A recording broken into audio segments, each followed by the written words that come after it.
We cannot lose our edge because linebackers are thinking our DN's going to stay outside. He filled inside, and then our DN filled inside as well, too. So we had two guys in the same gap.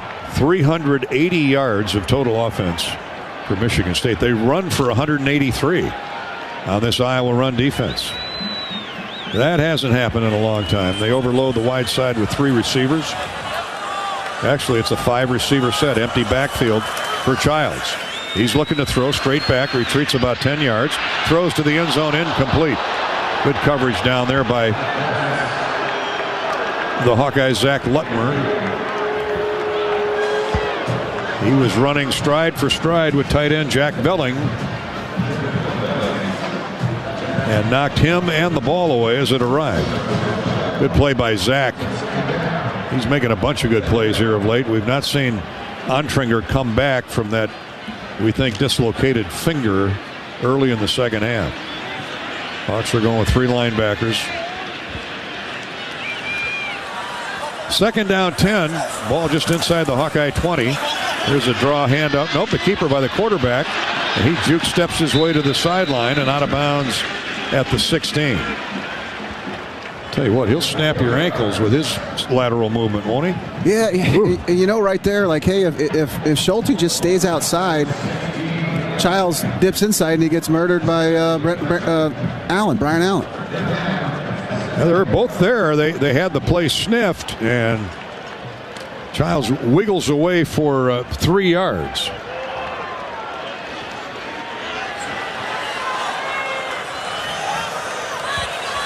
Third down 7. Big play here for the Iowa defense. Force a field goal. Childs to throw. Nobody on him. Wide right. Pick route. Yep. The flags fly. It'd be a touchdown otherwise. It's got to be a pick route on them. Yeah, he was so wide open. Isaiah Johnson. It's got to be. He caught a touchdown earlier. Pass interference. Offense. Thank you. Number 4. 15-yard penalty. Third down. Obviously, these people booing don't know football. That's all I'm saying there, dog. You can't do that. Jaron Glover with the pick. And, yeah, that was too wide open. That was pretty obvious there. So 15-yard penalty brings it back to the 32. We thought they should have got called for 1 in the first half and didn't. 6 penalties, 45 yards on Michigan State. Now it's 3rd and a city block. 3rd and 22.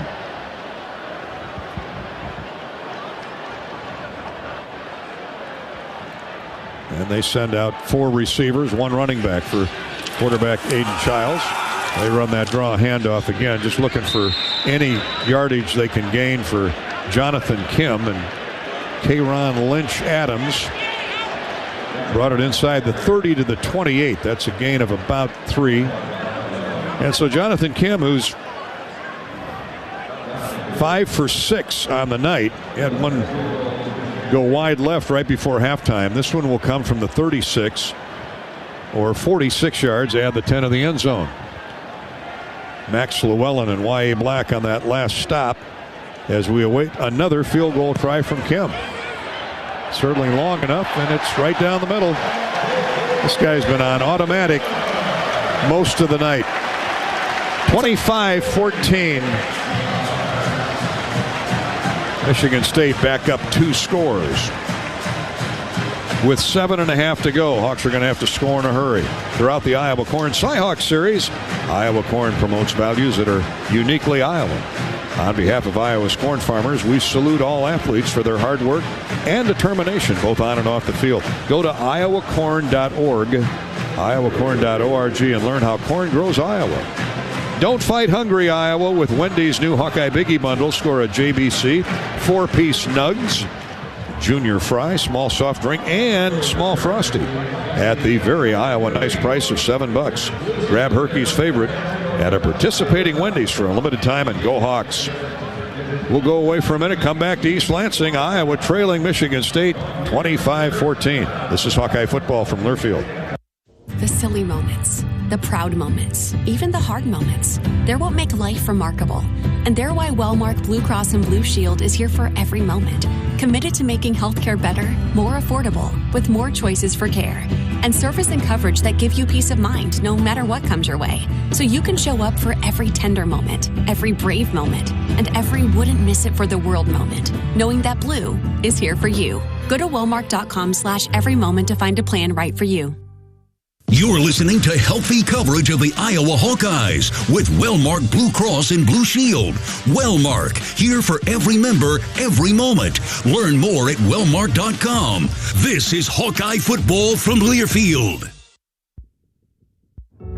Leaders know there's no guide to greatness. When everyone else says something can't be done, they know it only hasn't been done yet. True leaders weather the fiercest storms and look deep within themselves to rise above and help others find their way forward.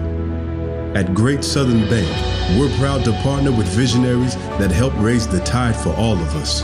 And when you're ready to bring your vision to life, we'll be right behind you with award-winning support. Hey burger lovers, get ready for some serious flavor at the Burger Shed, where we serve up handcrafted burgers, signature sandwiches, and real ice cream shakes. Plus catch all the action on our big screen TVs while sipping on ice-cold beers on tap. Don't miss out on Burger Basket Mondays either. Grab a classic BS burger with choice of side, a domestic tall boy for just $10.99. Come by the Burger Shed on Bass Pro Drive in Altoona for burgers, beer, and a whole bunch of BS. Burger Shed, Bass Pro Drive, Altoona.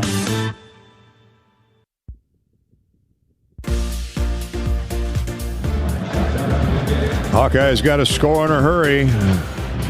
See if they kick away from Caden Weegan again. Let's check in with Rob Brooks before we get underway. 7.5 to go in the game. Iowa down 11. Robbo. Well, Dolph, we've talked about how many different combinations on defense, and you mentioned Cohen Ontrager has not played since he left, what appeared to be with a finger injury. Also, Cade Pieper has been in there at left guard on offense the last few series, and John Nestor getting a lot of time at cornerback in place of T.J. Hall, but it looks like Ellsbury is still okay. Could see him again. All right, Robbie. Kickoff, touchback. Hawks will bring it out to the 25. And Jonathan Kim, certainly the star of the night for the Michigan State Spartans, with 6 field goals and 7 tries. You got to tip your helmet to him. 25-14, but time for the Hawks. Plenty of time. Last Cade McNamara interception led to only 3. And here we go. 1st and 10. 25-yard line. Keep an eye on Cade Pieper, left guard. He's one of those bright stars for the future of the Hawkeyes in that O-line. They run Caleb Johnson on a sweep to the left. Turns the corner, and he's got room. Midfield, 45-40, 35-30, 25-20. It's going to be a touchdown, Iowa. That's a way to get back in a hurry. It's just what we needed. Been waiting all night. Man.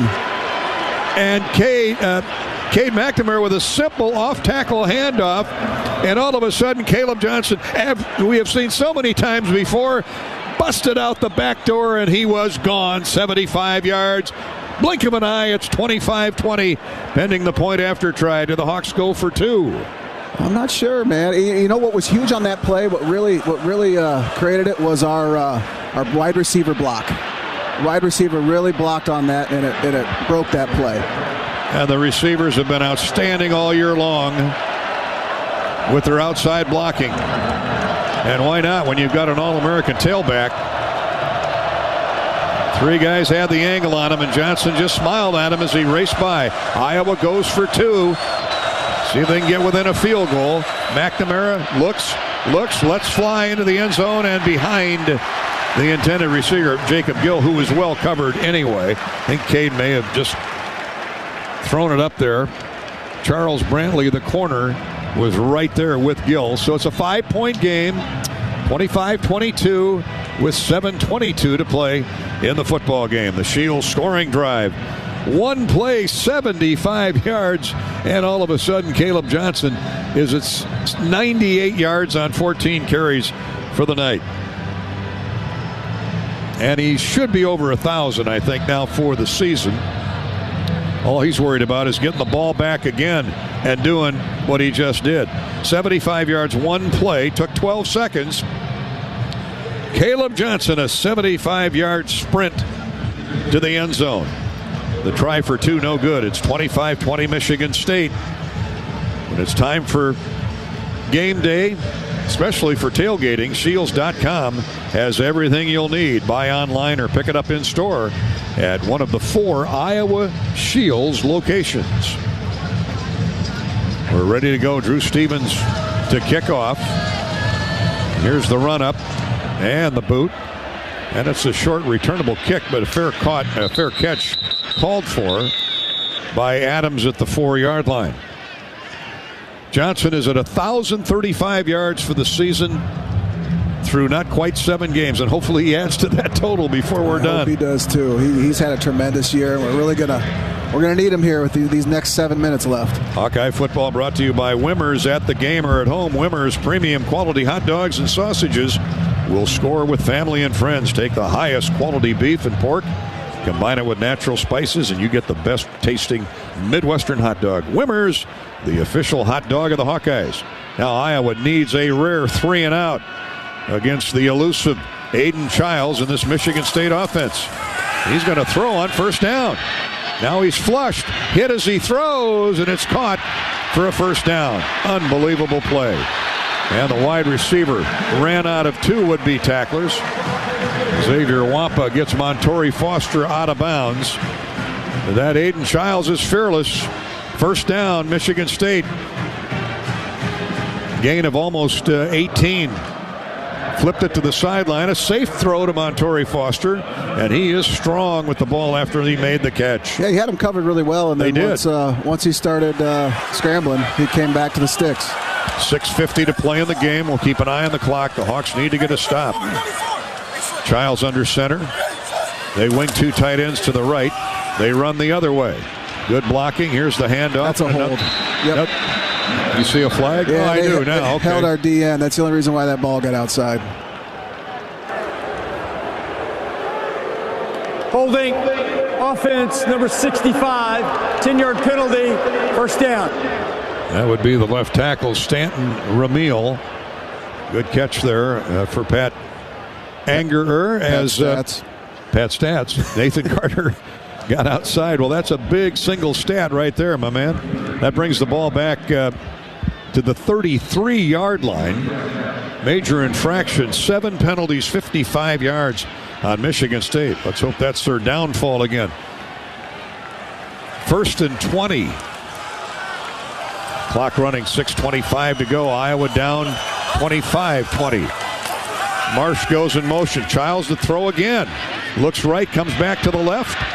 And a good open field stop and tackle by a trio of Hawks led by Zach Lutmer, who got there first. Then Craig and Higgins came in to clean up. After all that, a gain of just a yard or 2. That was a good job by Zach playing top to bottom. I know he didn't make the tackle, but he at least stunned him.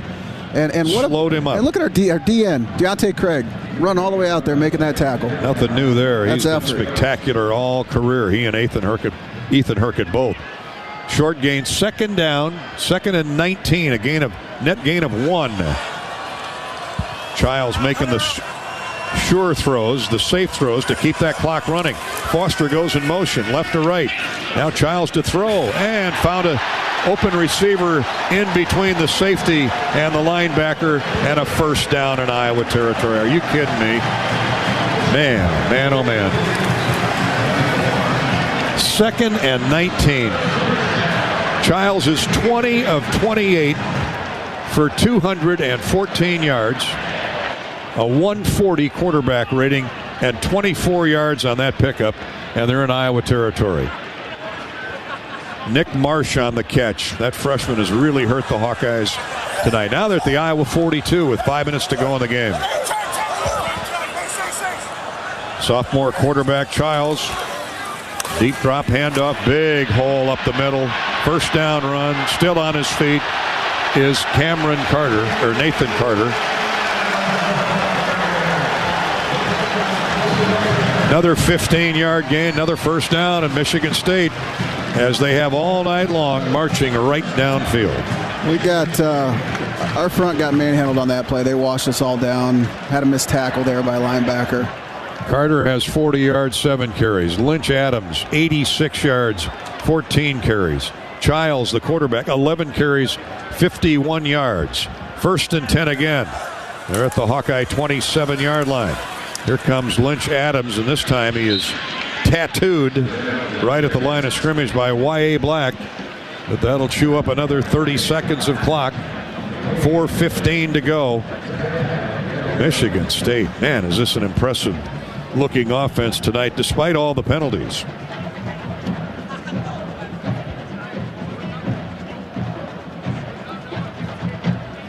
"27-yard line of Iowa, and once again they're in Jonathan Kim field goal range. 2nd down, 10, no gain. Childs to throw over the middle, caught, and Marsh gets to the 20 before he's dropped there. He stood in there in heavy traffic, made the catch. Nick Marsh, this freshman, 7 catches. He's over 100 yards receiving. He's been pretty impressive. I mean, he was great on tape watching him. He's going to be a star. He already is a star. And guy was in high school last year. Pure freshman.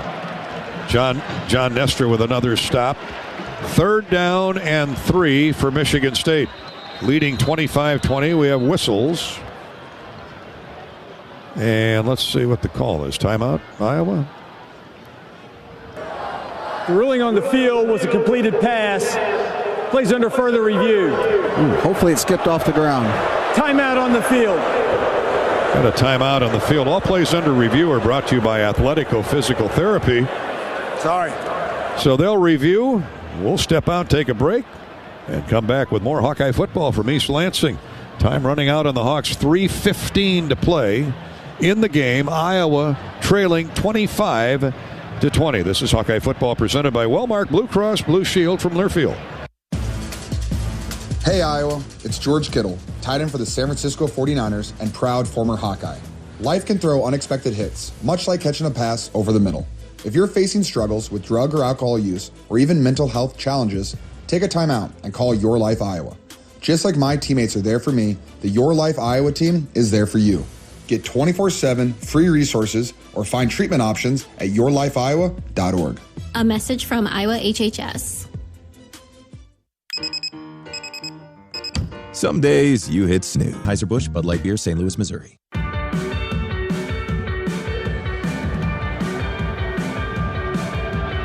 Michigan State holding on to a 25-20 lead.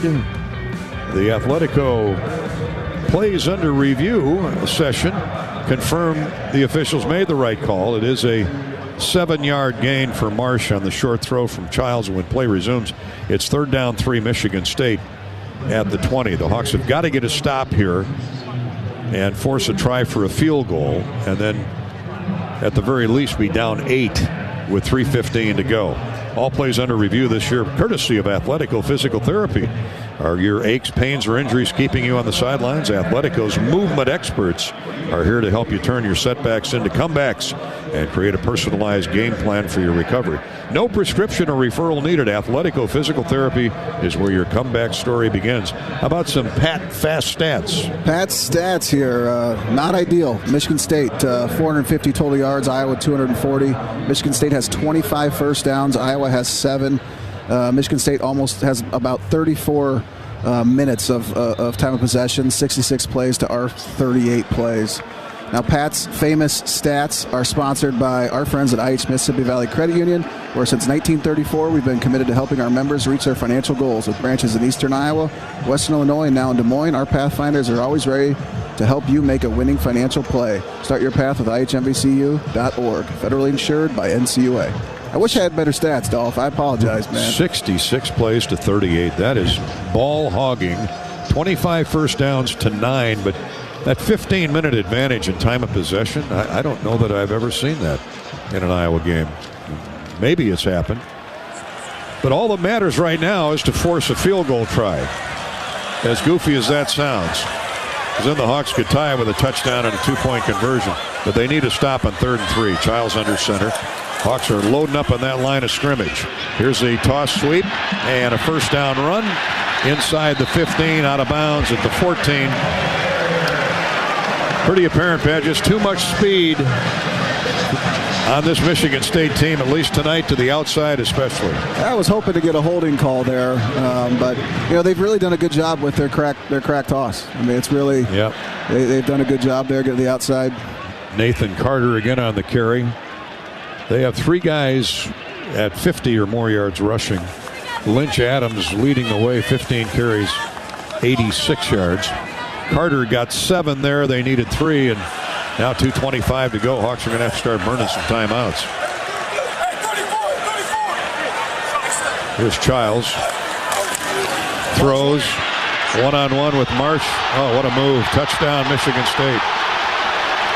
Did a 360 spin away from John Nestor and then lunged for the goal line. 2:09 to go. Michigan State back up 11, 31-20. They've had an answer for every Iowa score, every Iowa touchdown. He saw the cushion we were giving him, and he checked into that. We're about 5-6 yards off. Heads up play by the quarterback, Childs. After a replay review, the runner was down at the 1-yard line. 1st and goal. All right, hey, there's still life here. I remember in 2009 having a goal line stand right here at this end zone. I'd rather have them give them the touchdown than score quickly an onside kick. Iowa's going to be forced to burn their timeouts here. If they don't get it on 1st and goal at the 1. Good news is we still got the fancy 2-minute timeout. Well, that's true. Well, either way, either way, we're begging. Yes, we are. Well, you know what? You can still peel the ball away. Out. Iowa, their first. 30-second timeout. You can still peel the ball away. Yeah. And a strip fumble. We've seen that many times before. Timeout, Iowa. Hi to the Rican boys in Des Moines. Kyler, Keaton, and Court. They checked in with us tonight. Keaton and Court are having birthdays this coming week, and they're all huge Hawkeye fans. So, Kyler, thanks for sending us a note here on Facebook.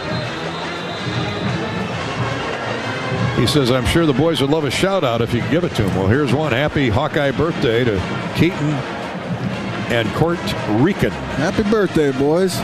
They say thank you and go Hawks. Well, got a lot of going to do here, but never give up.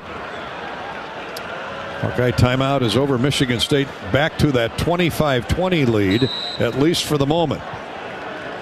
Don't sell the Iowa defense short, but they have had their hands full tonight. Allen and Graves are in the middle, right over the football. Childs up under center. They got a fullback in for the first time tonight. Handoff for the touchdown, delayed by a play for Nathan Carter. Second touchdown of the year for Nathan Carter. Now it's 31-20 with the try for point after coming up. Win or lose tonight, Hawk fans, you win with Buffalo Wild Wings. If the Hawks come back and win, or if they lose, you win 6 free wings the following 2 days after each qualifying event at any Iowa Buffalo Wild Wings location. That's right, with every Hawkeye victory or loss this season, you win with Buffalo Wild Wings. Visit HawkeyeSports.com/BWW for more details.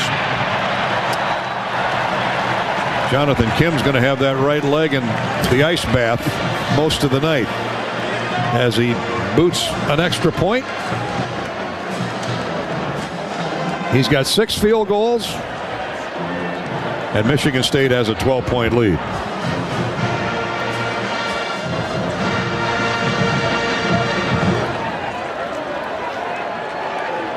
Hi to Paul and Julie sitting. Paul and Julie, I should say, are sitting outside on the deck up in Dubuque County in Holy Cross. Kevin from Melrose South in Louisville, Kentucky says go Hawks. The Willies or Wileys are listening from Washington, Illinois. Oh, hey, that's my brother. He lives in Washington. Really? Yeah. We've got our first round of Junior Football League playoffs tomorrow. Go Hawks. They're going to dominate. Scott's listening from Wayne, Pennsylvania. That's suburbs of Philadelphia. Nick's in Sioux City. Perch is in Story City. He says it's a 60-minute game. We're the stronger team. At least Pat had a good first half. Go Hawks. I thought we've been on our game all night long. Yeah, I even had some lukewarm coffee at halftime to get me fired up. Braden is listening in southern Indiana. Kimbra is tuned in Urbandale. Thanks, Kimbra. Here's a squib kick ground ball picked up by Max White on the kickoff. And he's drilled as he crosses the 20 to the 23-yard line.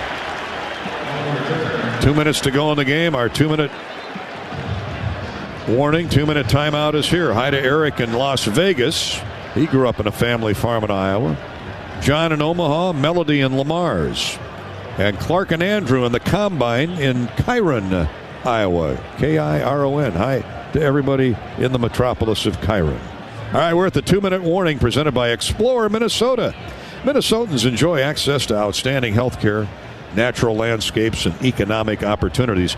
That's why U.S. News and World Report ranked Minnesota as the number 5 best overall state. Visit exploreminnesota.com/live and learn more. Explore Minnesota. This is Hawkeye Football presented by Wellmark, Blue Cross Blue Shield, and Learfield.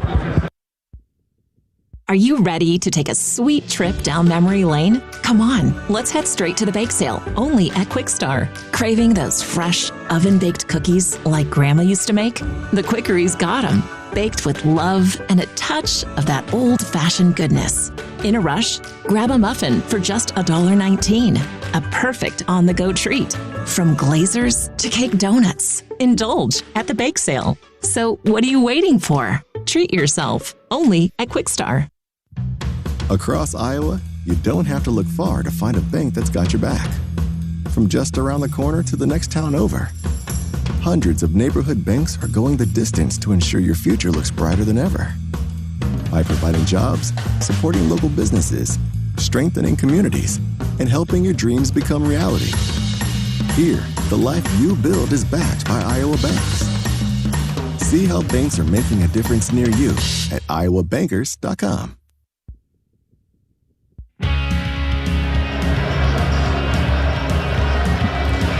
John Swisher back with you in East Lansing. Hawkeyes trailing 32-20, 2 minutes to go. Here in this ball game, we take a look at the U.S. Bank scoreboard. Iowa State now trailing 34-27. UCF just scoring 11:40 to go in that fourth quarter. Other scores, Texas coming back. Number 1 Texas was trailing Georgia 23-0 at halftime. It's Georgia now leading 23-15 in the fourth quarter. As in the ALCS, bottom of the 7th inning, Cleveland and the Yankees are now tied at 2 runs apiece. So here we go, 1st and 10. Ball is on the 23-yard line for the Hawkeyes. Cade McNamara will be in the gun. Pat, 12-point deficit here. You never know what can happen. Hawkeyes just got to play hard here. Yeah, crazier things have happened. Got to score quick, though. Here we go. 1st and 10 for the Hawks. In the gun, McNamara. Straight back in the pocket. Comes to the underneath man. That's Caleb Johnson. Crosses the 30. Gets loose. Runs through a tackle. And gets all the way out to the 40. Across the 40 to the 41. Heck of an effort by Caleb Johnson and a first down for the Hawks. Yeah, it turned into almost like a levels route there. And Caleb was able to get underneath and gain some yards for us. Now they are playing obviously way off. So they're going to give us those short under routes. 1:48 to go. Cornerback got Johnson on the ground after a gain of 17. Here he is again. Same play. Gets the first down across midfield. Hawks know they're playing that prevent. And he gets 11 there.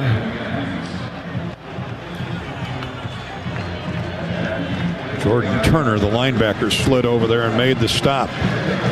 Hawks going without a huddle, obviously. 1:40 to go. A couple timeouts remaining. Johnson's out. Max White is in the backfield with quarterback McNamara in the gun. Hawks have 4 receivers, including a tight end. McNamara back to pass. Iowa down 32-20. Now Cade's going to run for it. Everybody's covered. He slides out of bounds, stops the clock. Just outside the 40 at the 42-yard line of Michigan State. And Turner, the linebacker, escorted Cade out of bounds. 1:18 to go. Michigan State has everything covered deep.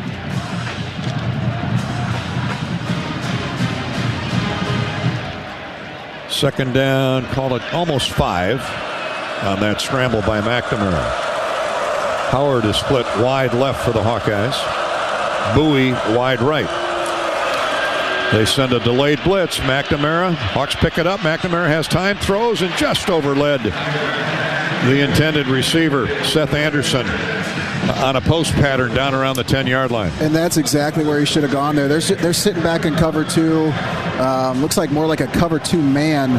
That was the right throw, just couldn't get it to him. So now it's 3rd and 5. Obviously, everything here is 4-down territory. 32-20 Michigan State. Hawks need a quick score. They need a score, a touchdown, and an onside kick recovery. Right now, get the first down. They flash a late blitz. Now a bluff. They back off. McNamara gets rid of the ball. Caught inside the 35 for a first down is Howard. On his first touchdown pass last week. Dayton gets the needed yardage +2. Ed Woods, the cornerback, hanging on. Clock running, 1:07 to go in the game, and the Hawks down by 12.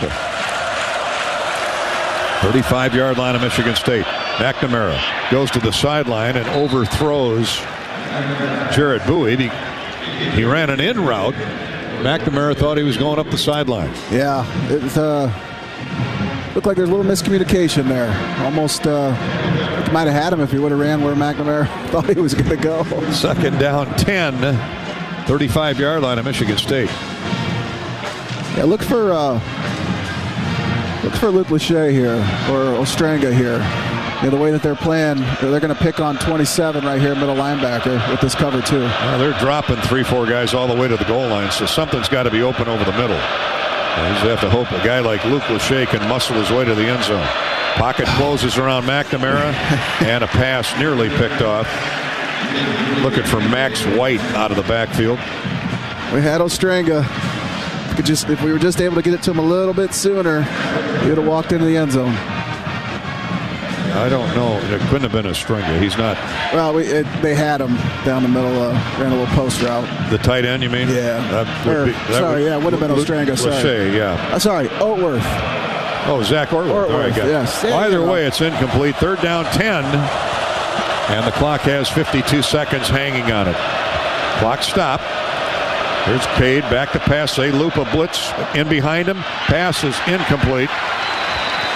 Cade hit Seth Anderson when he jumped off the ground for the ball.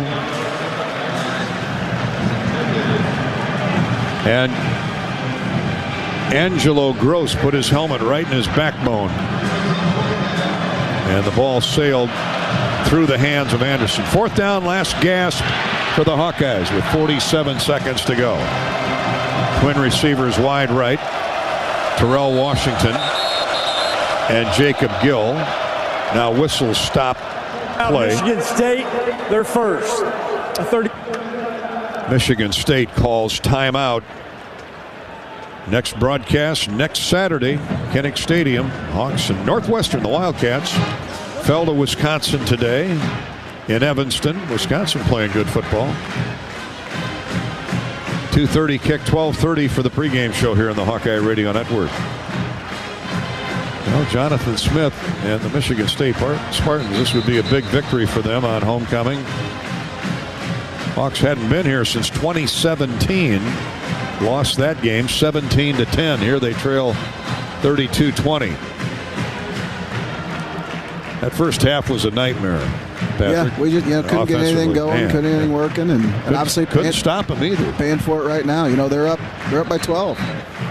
It's 12-0 for most of the first half. They lead by 12 now. Yep. Hawks much better offensively in the second half, but Michigan State once again up and down the field. 470 yards of offense for Michigan State. A rare night when the Hawkeye defense just couldn't get off the field. Here's McNamara throwing on 4th and 10. Has a man open. Is it caught? A flag late. I think it's caught down at the 2-yard line by Dayton Howard. What a catch. What a throw. Wow, yes, you're right. Jacob Gill, excuse me. Jacob Gill. Oh, he must have went out of bounds. We have a flag. They're explaining it to Kirk Ferentz right now. Illegal touching. Yep. Offense, number 5 went out of bounds and was the first to touch the ball. Lost it down at the previous spot. First down, Michigan State. Damn. So the ball goes over on downs to Michigan State, and that'll do it. 40 seconds remaining. Spartans getting a big win. Boy, they're dancing on that sideline.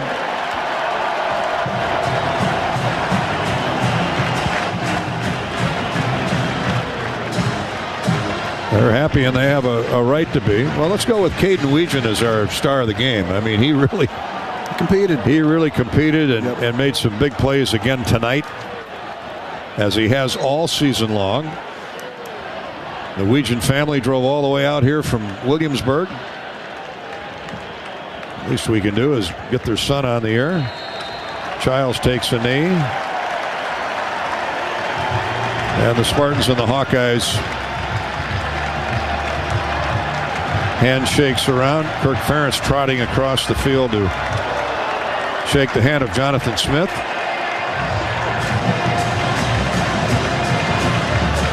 Kirk said when Jonathan Smith was hired at Michigan State, they got the right guy. I'll tell you what, some of these athletes he's brought in from all over the place. We saw him today. Yeah, we saw every one of them tonight. Michigan State making a huge statement here at home. Tough to win on the road in the Big Ten anyway, but man, this is quite an impressive performance by the Spartans as they win at 32-20 over the Iowa Hawkeyes. That's the final score, but don't go away. We're coming back with our U.S. Cellular postgame show here next on the Hawkeye Radio Network. This is Hawkeye Football from Learfield. Join Michelle Altmeyer on the Hawkeye Tailgate Show at the official watch party headquarters of the Iowa Hawkeyes, Big Grove Brewery. For each away game, check out the Hawkeye Tailgate pregame show live at Big Grove in Iowa City. Big Grove is your official Hawkeye game watch destination with game day parties in Des Moines, Cedar Rapids, Solon, and Iowa City. At U.S. Cellular, we believe in having healthy relationships with our phones so we can have better relationships with each other. Introducing US Mode, a way to set At Oregon State. Thank you to the Alumni Association for their partnership and support of this program and young alumni. Beaver Nation, join the Alumni Association today. To learn more, go to fororegonstate.org/join. Hey Beaver fans, the 2024 football season is here and SeatGeek is here to help you experience all the action. SeatGeek makes it easy to find tickets so you can be a part of all the touchdown celebrations this season. Whether you're buying or selling tickets to Oregon State football games or to any other live event in your area, SeatGeek is the place to do it. SeatGeek is the official ticket marketplace of the Oregon State Beavers. The most disruptive idea in ticketing? A ticket that works. Expect the expected. SeatGeek. Dear autumn leaves, you won't be covering roads alone this season. Take on fall in the powerful Toyota Tundra or tackle trails in a Tacoma. Head to Toyota.com for more info. Toyota, let's go places.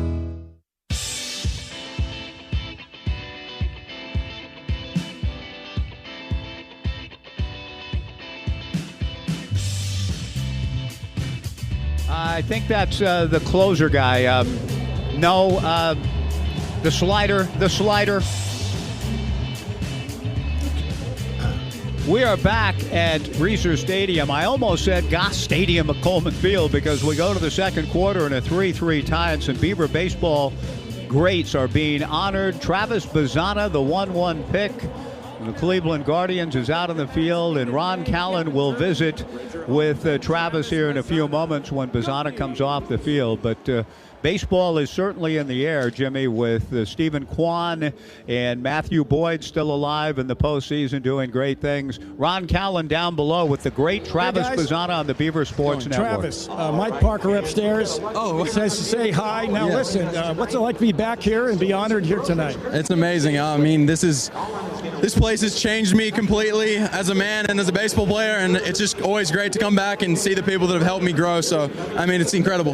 What's it like to be a pro ball player, and how do you think you're doing? Yeah, it's different. It's a part of the journey that I've always wanted to go on, and a lot of new faces, new environment, but it's great. I'm enjoying it, and it's just another step in the journey.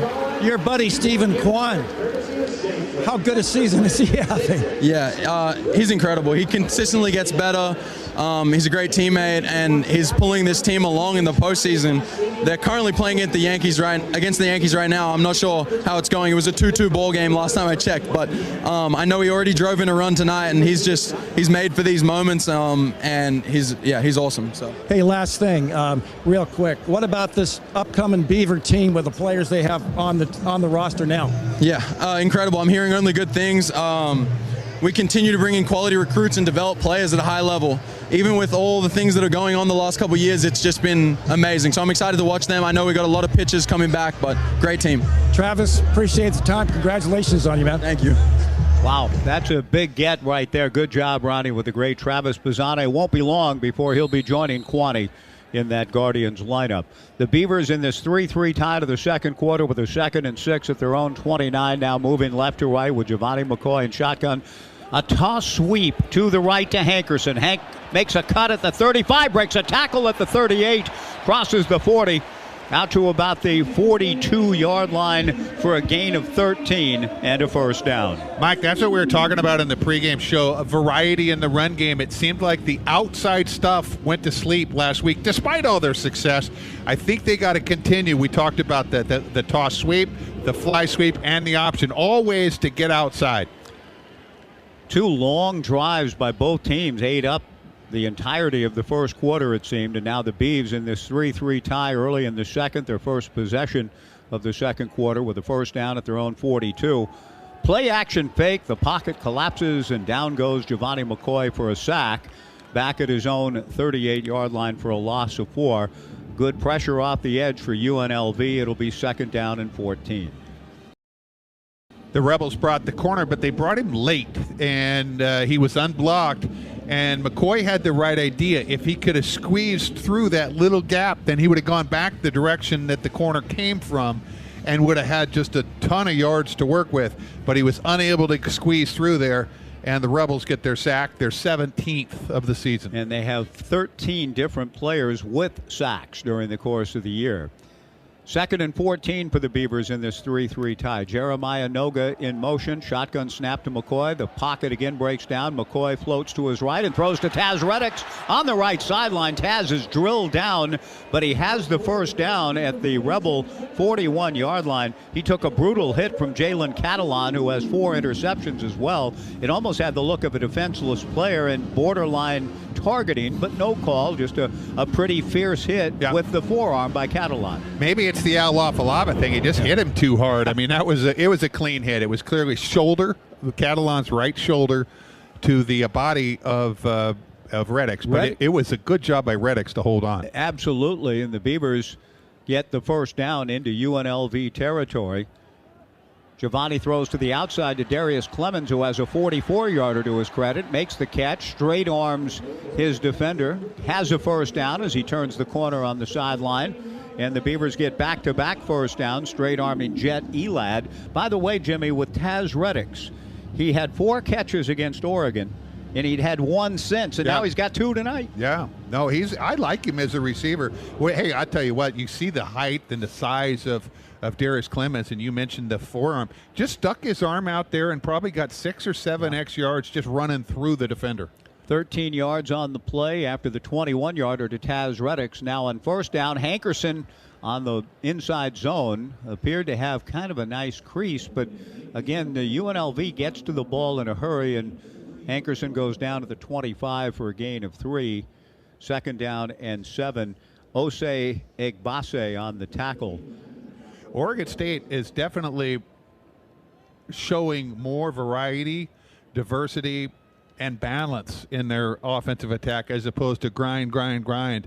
You really don't know what's going to happen. From the left hash mark, Giovanni in shotgun, a 3-3 tie early in the quarter. Pass over the middle, good two-handed grab by Trent Walker with a tight window. Makes the catch and goes down at the 18-yard line. He's very close to the first down. Maybe, they're going to say move the sticks. He got it by about a foot. First down, Beavers. That was a heck of a catch by Sauce, Trent Walker. Yeah, and it's a really tight window. You said it on the original call.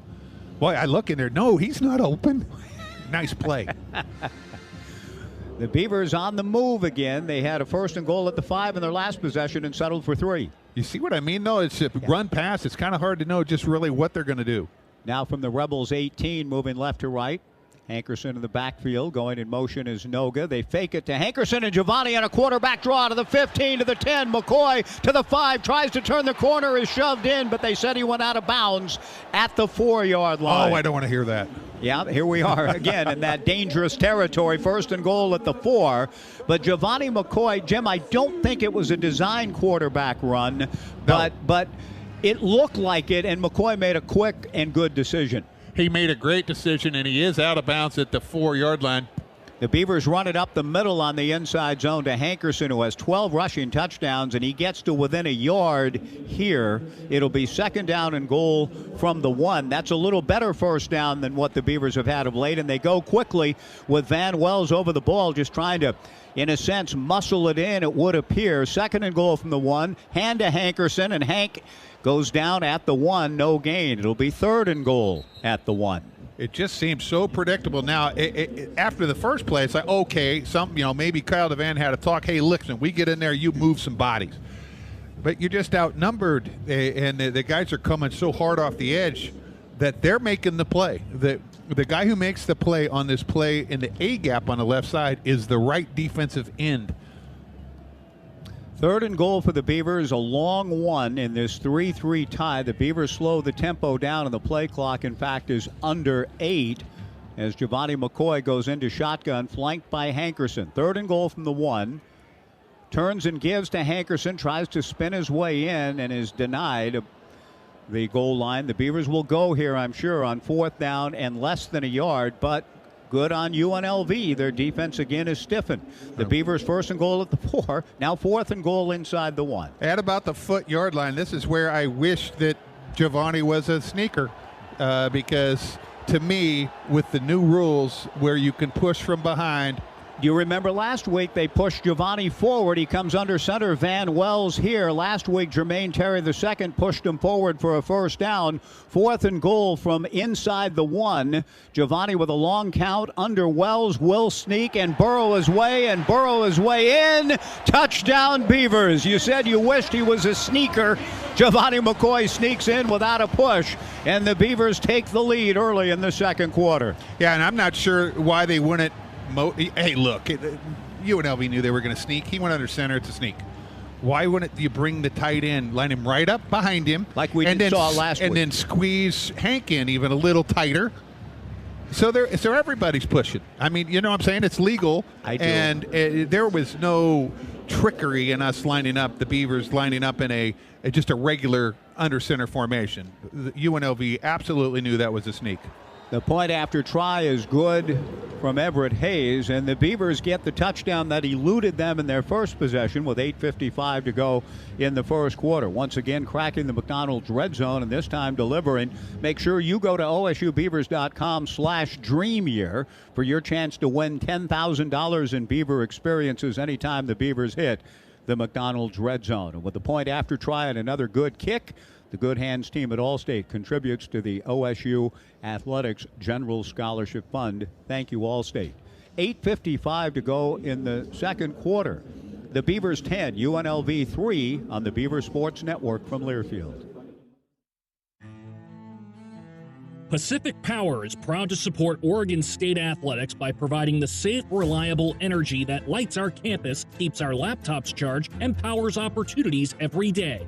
From the classroom to the weight room, from groundbreaking research labs to Research Stadium, Pacific Power is always there to help propel our students and our community forward. Pacific Power, powering your greatness.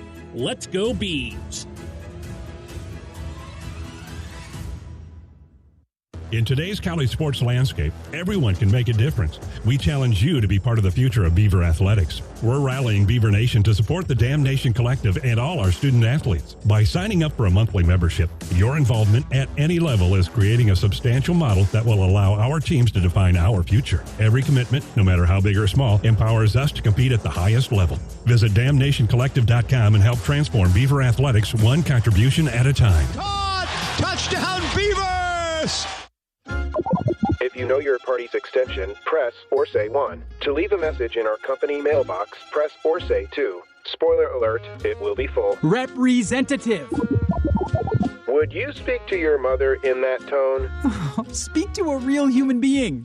You shouldn't need to shout into the void to get your health insurance questions answered.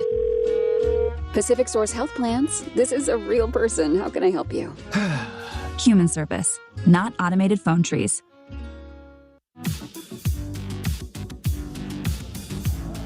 Back at Reser Stadium on this gorgeous Saturday night, the Beavers 10, UNLV 3. Time for a Holt Ag Solutions scoring summary. 12 plays, 75 yards, 6 minutes, 39 seconds.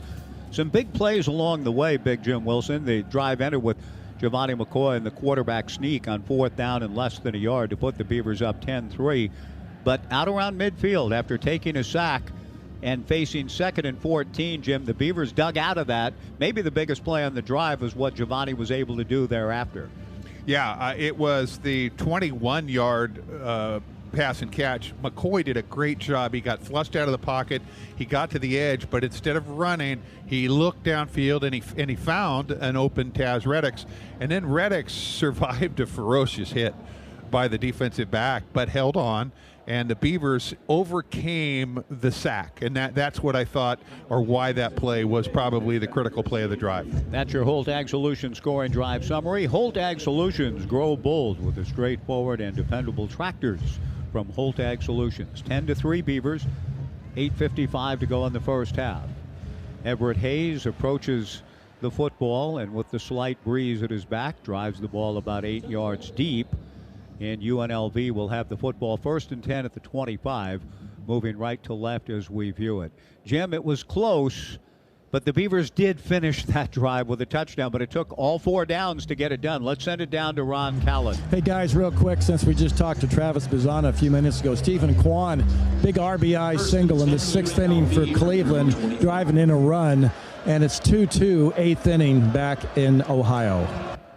The Guardians trying to keep their season alive. Quaney hitting over 400 in the postseason. Quick hitch to the outside to Ricky White III, and he takes it across the 35-yard line for a first down to the 38. A gain of 13, and that's just Brendan Marion's offense. Haj Malik Williams getting the ball into the playmaker's hand, and good blocking outside to the boundary. 13 yards on first down in the pitch and catch. That's the second catch for White, who is ever dangerous.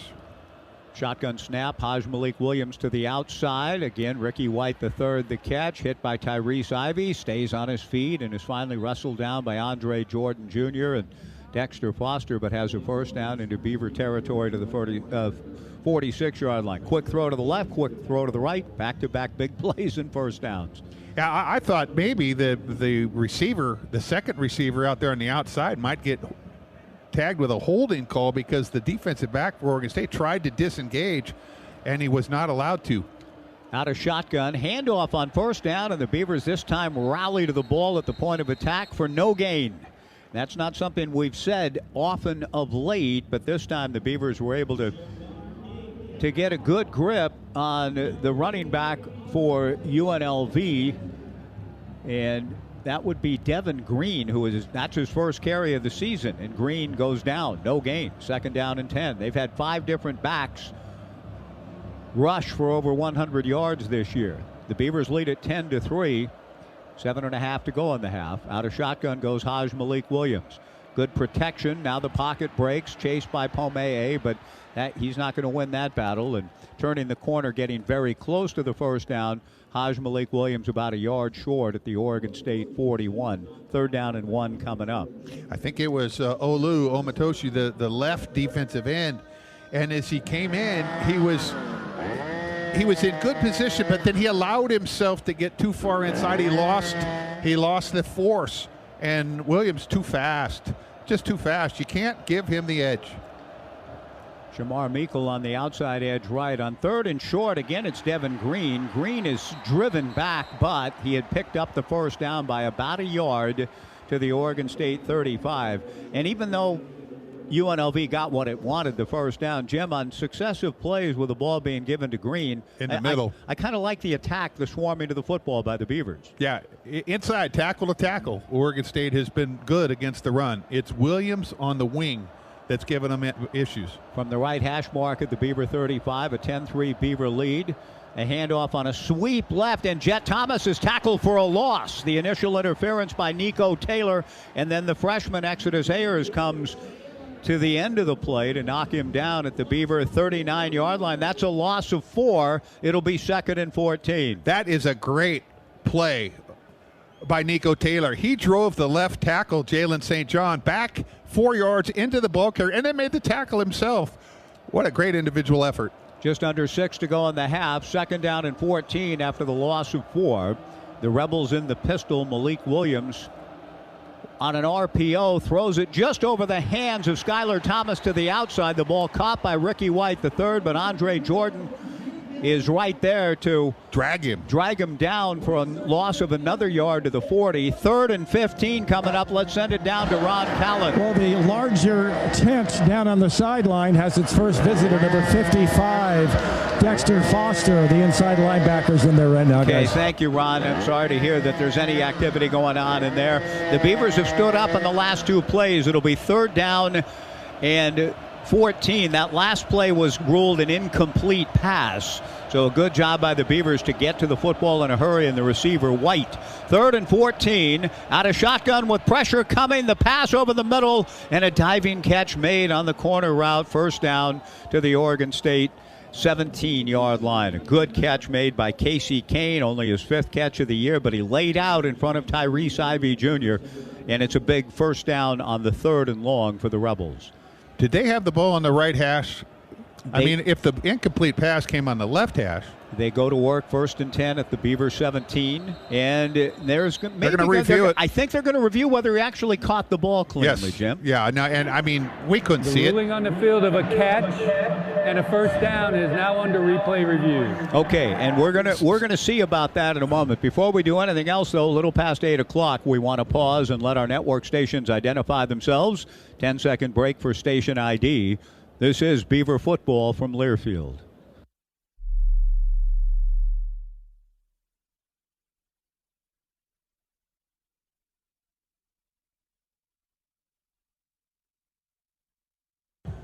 This Close Shave Instant Replay is brought to you by Barbasol Shaving Cream.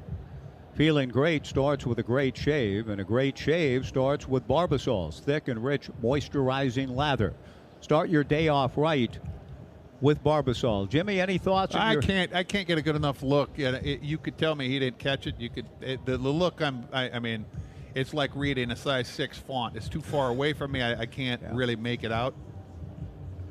Ron Callan thinks the ball hits the ground. But does he have it? I can't see that. that. But does he have it at the time? The ball can hit the ground if it's in your hands.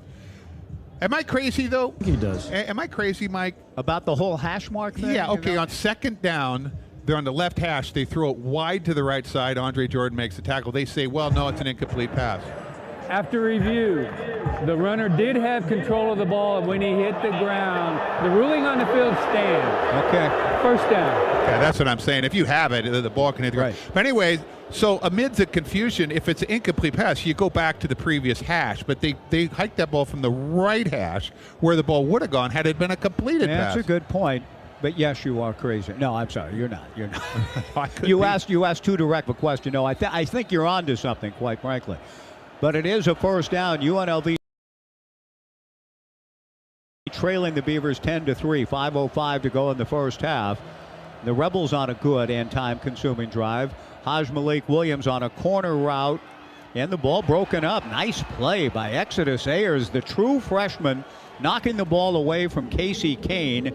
It'll be 2nd down and 10. Jim, that's good defense. It is. Exodus Ayers draws the start today. Started last week as well. True freshman playing out there at the corner. Haj Malik Williams started a little rough. He was 1 for his first 4 and just frankly missed a few. I mean, his first pass was 10 yards over anybody's head. Missed another one later. I think he's warming up. He has been very accurate this quarter. He's 4 of 9 in the game, came in at 78%. He's got a bunch formation to the field side. He fakes that way and runs to the right, and the Beavers in decent shape on him. Melvin Jordan IV, Andre Jordan Jr. driving Malik Williams out of bounds at the 16-yard line. And it'll be 3rd down and about 8 for the first, 3rd and 9. So the Beavers, Jimmy, did a good job stringing him out. They really did, and this play went short side. So the Beavers had the sideline to work with, but they just had UNLV outnumbered at the point of attack. 4.5 to go in the half, 10-3 Beavers. The game is played against form in the sense of everybody expecting a high-scoring shootout. It could still become that, but not yet. 4th down, a long 8. The Beavers bring pressure up the middle, and a pass over the middle is incomplete. Intended for Jacob De Jesus, and now it's 4th down and a long 8 for UNLV, and they send the field goal unit out, Jimmy. And that's 2 stops in my world. I mean, if UNLV kicks a field goal every time, I'm counting that as a stop. Absolutely. And the Beavers, I mean, this is just a bonus stop. But, you know, we'll see about the field goal. But Oregon State, when it really mattered, the key play was getting Williams on the 3rd down run, because he's the guy that's hurting him on the ground. A 34-yard try coming from the right hash mark for Caden Chittenden, who's 14 for 16 on the year. The kick by Caden is on the way and good, so he's 2 for 2 today and 15 for 17 on the season. But the Beavers still have the lead with 4:12 to go in the half. The Beavers 10 and UNLV 6. And look at the clock. There's 4 minutes left in the half, and there's been 4 possessions in this game, 2 apiece. The Beavers have scored twice, a field goal and a touchdown. The Rebels have scored twice. At this pace, each team's going to get the ball about 5 times. How's this for a scenario? Beavers get the ball and take the last 4:12 and score. Well, they've been very, very good. That has been an MO, quite frankly, for this squad this year. Timeout on the field. The Beavers 10, UNLV 6, 4:12 to go in the second quarter on the Beavers Sports Network from Learfield.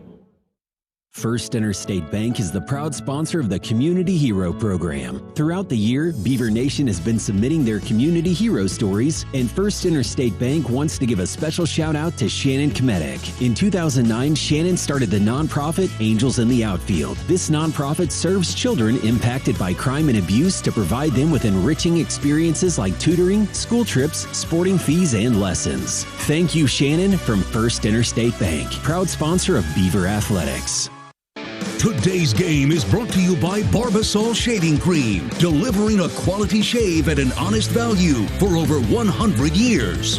This is Oregon State Beavers football on the Beavers Sports Network.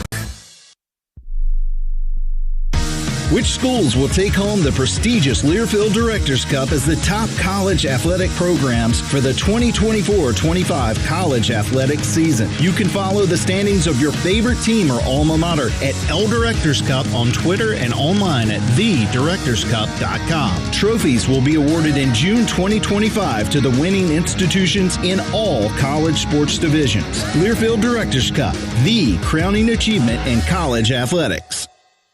Hey Beaver Nation, here at Mr. Plywood we know what it means to build. Locally owned and operated for over 50 years, Mr. Plywood goes beyond building decks, storage sheds, and fences. We help build the community. We offer family-style customer service with a friendly and knowledgeable staff that will help you with your next project. If you need hardwoods, plywood, fasteners, or help planning your next project, come down and pay us a visit. We would love to help you on your next project.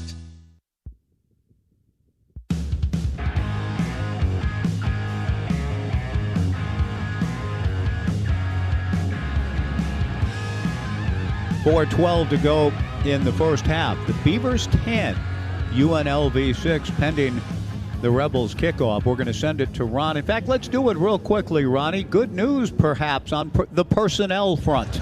Yeah, you know, Alton Julian, who's been sidelined, seems like forever. He was in on that last defensive series, came out on the big 3rd and 10, but he was in there, so he has seen some action. He missed all of 22. He played 7 games in 21. Last year played in just 4 games. He's been very limited, but that would be a huge boon for the Beavs if you can get a veteran player of his talent and experience back into the defensive rotation. A line drive kick from Chittenden that bounces at the 5 and then goes out of the end zone in front of the pylon in the front corner, a touchback. The Beavers will have it, Jimmy, 1st and 10 at the 25. And when, Jimmy, we've talked about the Beavers' lack of experience on the defensive side, although they're playing very well tonight, all things considered. Indeed they are. But if you can get Alton Julian back in the fold, that's big time. Yeah.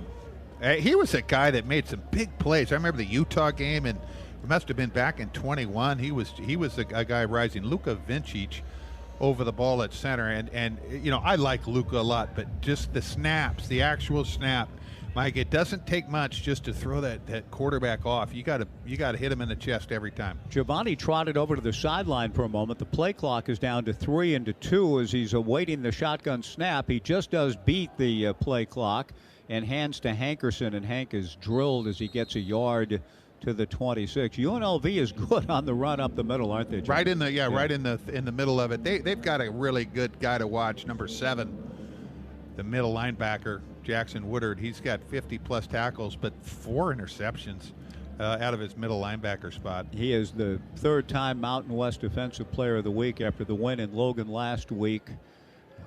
National Player of the Week. Yeah, and just an outstanding force on the defensive side, 6'3", 230, and one of those seniors. 2nd down and 9 from the left hash. Give to Hankerson. Good cut by Anthony, and is dropped at the 29-yard line. The tackle made by the defensive end Antonio Doyle, leaving the Beavers with a 3rd down and 6. 3:20 to go in the half. The Beavers leading 10-6 in that scenario, so to speak, of trying to do what the Beavers have done so well, run clock out to essentially end a half. They need to convert here to keep that alive. Yeah, and it's no gimme. 3rd and 6. The Beavers have only had 3 third downs thus far. A bunch formation to the wide side of the field right. Jermaine Terry, the second part of it. 3rd down and 6 out of the gun works Giovanni. The Rebels bring pressure off the edge. Giovanni steps up and will run up the middle. 40 behind the umpire. 45 midfield down the left sideline. 35-30, 25-20, 15 to the 10. Cuts it back in. Giovanni McCoy goes all the way. Touchdown Beavers, 71 yards with 2:36 to go in the half. The Beavers lead it 16-6.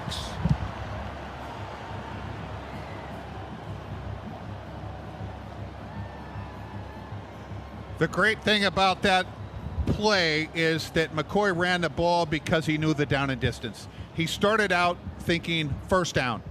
Then he started thinking a little more. Then he started thinking touchdown, and he does not score if he doesn't pick up a block down about the 5-6 yard line from Darius Clemens, who hustled down, shielded that last defender, and it allowed McCoy to get in the end zone. So much for the using up the rest of the clock. You'll take it, though. And then he made a great move, almost came to a complete stop after the block by Clemens. Yeah. Almost came to a complete Let everything stop. clear. Cameron Oliver ran by him, and then he ran the last 5 in the most electrifying play of the 2024 season. 71 yards, the longest play from scrimmage of the year for the Beavers, and with 2:36 to go in the half after the point after try by Everett Hayes.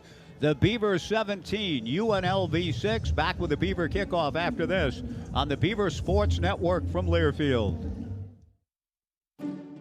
Searching for a job, a mentor, or a candidate to fill your open vacancy? Find what you're looking for with alumni from Oregon State University. OSU Connections is a networking and career site exclusively for OSU alumni and students. List your Beaver-owned business in a directory, browse or post on the job board, talk to an OSU grad working at your dream company, or seek out advice as you change industries. Leverage your network at osukconnections.org.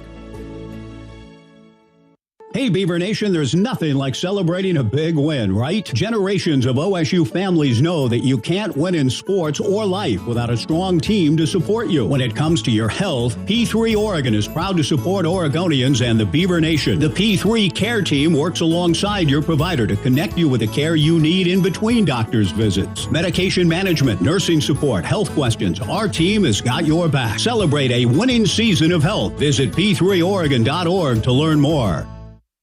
It's time to give the home team the advantage. For all your homeowner needs, turn to the Beaver Home Team. Oregon Mutual Insurance and WaFed Bank are your local businesses that have teamed up to provide outstanding service for your local home needs. You can count on Oregon Mutual Insurance and WaFed Bank to help you score big for your home. Check out osubeavers.com/home team to see what the Beaver Home Team can do for you. Go local and go Beavs.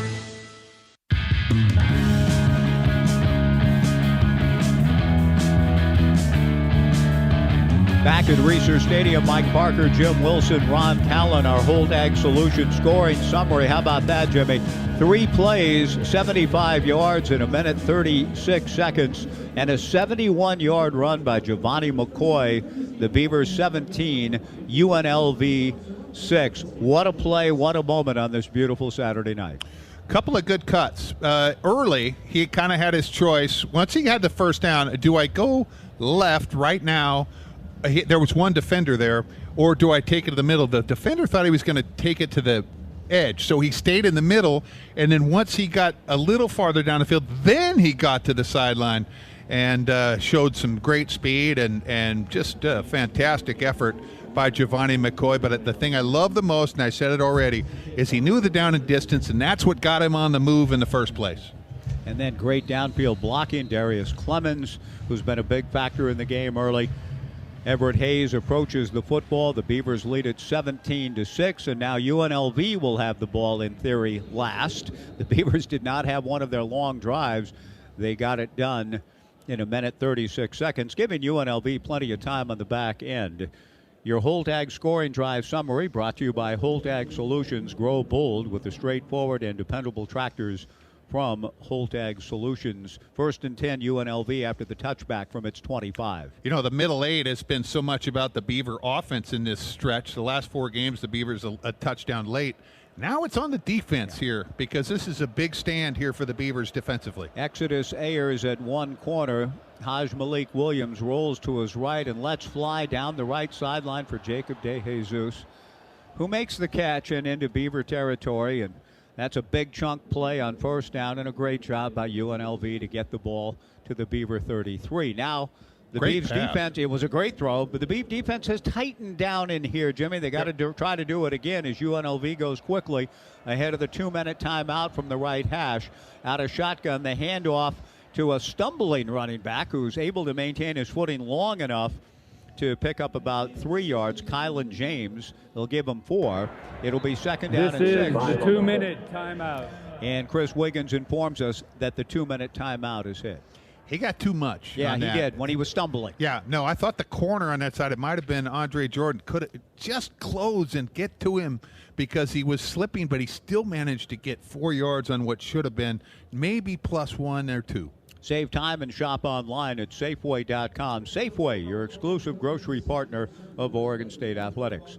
The 2-minute timeout is hit. The legends are being honored, and we'll see if Ron Callan might be able to wrangle one of them. We'll find out when we return. 2 minutes to go in the half. DeAndros used to say there's going to be blood on the moon tonight, gentlemen. Well, we can see the moon rising as we look to the north and the east. It doesn't seem particularly red yet, but D hasn't given his speech quite yet either. The Beavers 17, UNLV 6. Back after this on the Beaver Sports Network from Learfield. Some people just know they could save hundreds on car insurance by checking Allstate first. Like you know to check the propane tank on your grill first before hosting a tailgate. Let's fire up. Here, let me try. Seriously? You didn't check the propane? Who wants chips? Yeah, checking first is smart. So check Allstate first for a quote that could save you hundreds. Salt and vinegar? You're in good hands with Allstate. Savings vary. Subject to terms, conditions, and availability. Allstate Fire and Casualty Insurance Company and Affiliates, Northbrook, Illinois. From forestry, construction, material handling to trucking, no matter what industry you're in, Pape has the equipment and services to keep you moving. As a family-owned and operated business for 85 years, Pape is committed to providing consistent quality customer service. This commitment is what makes Pape the premier capital equipment provider in the West. Pape is a proud sponsor of OSU Athletics. Go Beavs! Wilson Equipment, your authorized Bobcat dealer in Western Oregon, has exactly what you need. We offer a wide selection to keep your operation running smoothly. Plus, our industry-leading customer service ensures you get the support you need when you need it. Right now, you can drive home a new compact loader with financing as low as 0% for 48 months, or enjoy rebates up to $10,000. As proud sponsors of OSU Athletics Celebrate Ag, we're cheering loud for the Beavers. Go Beavs! Visit Wilson Equipment in Medford, Eugene, and Salem today. Terms and conditions apply. Visit wilsonequipment.net for details. Quite a scene at Reser Stadium. Let's turn on Ron Callan's mic and listen in. 17-6 Beavers, 2 minutes to go in the half. Journey. Students love it.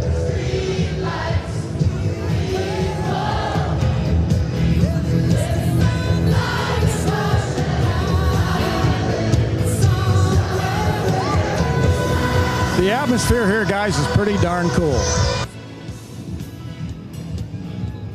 Yeah, it is, Ronnie. And the kids, the youngsters, and I think everybody, the young at heart, everybody. I think I even see, I'm looking into the terrace area. Above the terrace, the Players' Lounge, where the legends under the DeAndros era, 1965 to 75, some of them are dancing and swaying a little bit, too. Good for them. Alton Julian, as mentioned in the game, he's right on the outside edge here of the. That is so good to see. Right side of the Beaver defense. After a big chunk play, UNLV in decent position. They have a 2nd and 5 at the Oregon State 27. The Beavers lead at 17-6. A handoff to Kylan James, and he works his way over the right side for a first down. A gain of 6 to the Beaver 21. But this is where the Beavs will try to tighten again. And you said, I mean, UNLV could kick field goals all night, and that's the goal now for the Beavs, to try to push them back into that, leading 17-6. 1:45 to go in the half. 1st and 10 from the right hash at the Beaver 21, moving towards D's legendary players in the Valley Football Center area. Handoff to Kylan James, good fake, stiff arm to the right side, to the 15, to the 10, and driven out of bounds by Nico Taylor down and around the 2-yard line. It'll be 1st and goal at the 2, Jimmy. And I'll tell you, the no block, leverage. The block, it's because the block by number 11, Ricky White, the third, he came off the ball and just pancaked the corner. And that was the side, and never really was the defender was never able to get up off the ground.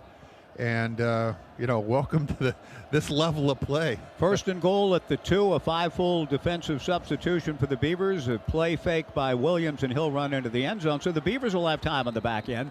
Williams scores. Haj Malik Williams turns the corner untouched. That was very easy and quick. No resistance really offered, and that's disappointing, Jimmy, from the standpoint of you score on the electrifying play, and moments later you're right back, in a one-score situation. 1:25 to go in the half. Great response by UNLV. Now 17-12 Beavers. Well, we knew it was going to be a tough. It's a good offense. I mean, they've got guys that can catch it. They got a guy that can throw it, but the guy that can throw it is also one of the faster players on the field, and that makes things very difficult.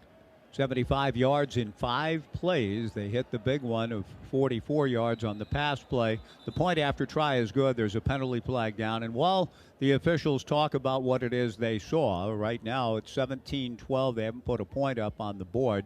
Let's send things down to Ron Callan. You have an injury update on number 55. Dexter Foster, the kid, the true freshman out of Central Catholic in Portland. He has an upper right arm injury. He will not return tonight. Okay, thank you, Ron. Substitution infraction, 12-men defense. The penalties decline. The try is good. 1:25 to go in the half. We'll keep things here, Jim. And I wasn't trying to be sardonic or overly optimistic after seeing UNLV quickly score to cut it to a 4-point game. The Beavers 17-13. But it is true that with all 3 timeouts remaining and getting the ball, they have a chance maybe to do their end of the half thing anyway after their quick drive and touchdown on their last possession. Well, this game started with each team using up about 7 minutes on their first 2 drives, and then they both scored with a minute and change. The Beavers only needed a minute 39. Now they have a minute and 25. Even a field goal here would be very big for Oregon State. UNLV, a minute and 11 seconds, 5 plays, 75 yards. And now the kick is away to Zachary Card at the goal line. Zachary to the 10. Zachary stumbles at the 15, is blasted down at the 19-yard line. Boy, Zachary's been hit hard a couple of times, boldly taking the ball out from near the goal line. And again, that's 6 yards shy of what he could have had, but the Beavs keep trying to get that seam and hit in the kick return game. 1st and 10 Beavs at their own 19.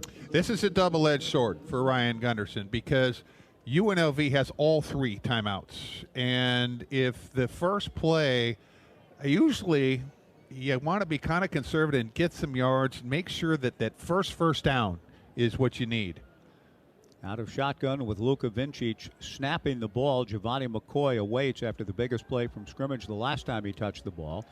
Has a pretty good pocket and throws on the comeback to Taz Reddick's incomplete. And now, Jimmy, what you're talking about comes into play. It's 2nd and 10, 1:12 to go in the half, 17-13 Beavers, and an interesting decision and play call coming for Ryan Gunderson.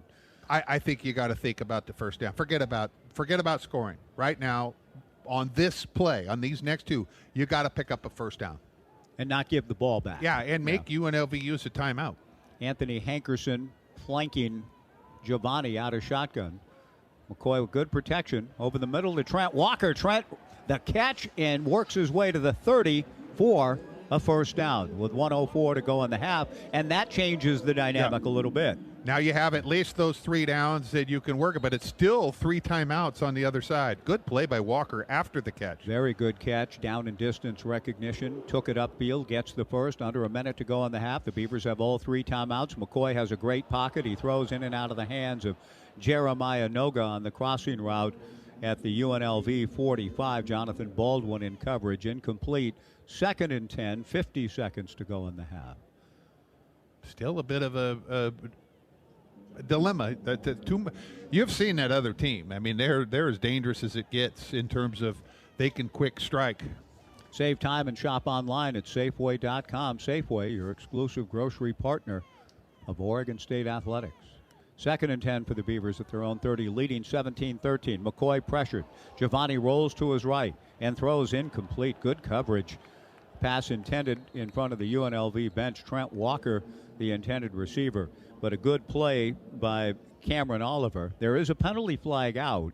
Here comes the call. It's holding against the Beavers. You know, I thought they could have. Holding. Number 67 offense, 10-yard penalty, replay, 2nd down. I also think they could have. I think it was number 2, Antonio Doyle, the left defensive end, as Giovanni McCoy was flushed out to the right. He tried to trip McCoy. And I just, you know, you can't obviously. Correction, trip. it was on number 66, offense. Grant Stark, not Joshua Gray, but whatever. It's a big penalty that takes the Beavers back 10 yards to their own 20, leaving them with a 2nd and 20 from the 20. 42 seconds to go in the half. The Beavs leading 17-13. Giovanni McCoy takes the snap from Luka Vincic. Again, is well protected and throws on the angle route incomplete, intended for Trent Walker. And again, good coverage by Cameron Oliver. And now the Beavers with a 3rd down and 20 from the 20, their own territory. And UNLV, all 3 timeouts remaining. The Beavers have all 3, but that's not important at the moment. Yeah, and the reaction from the fans, not probably as much of a PI complaint as a hold, as the ball was clearly overthrown for Trent Walker. But shoot, we'll never know. He wasn't allowed to run freely as the defensive back had a grip on his jersey. 3rd and 20 for the Beavers at their own 20. They lead it 17-13. 35 seconds to go in the half, and the Beavers run it with Hank.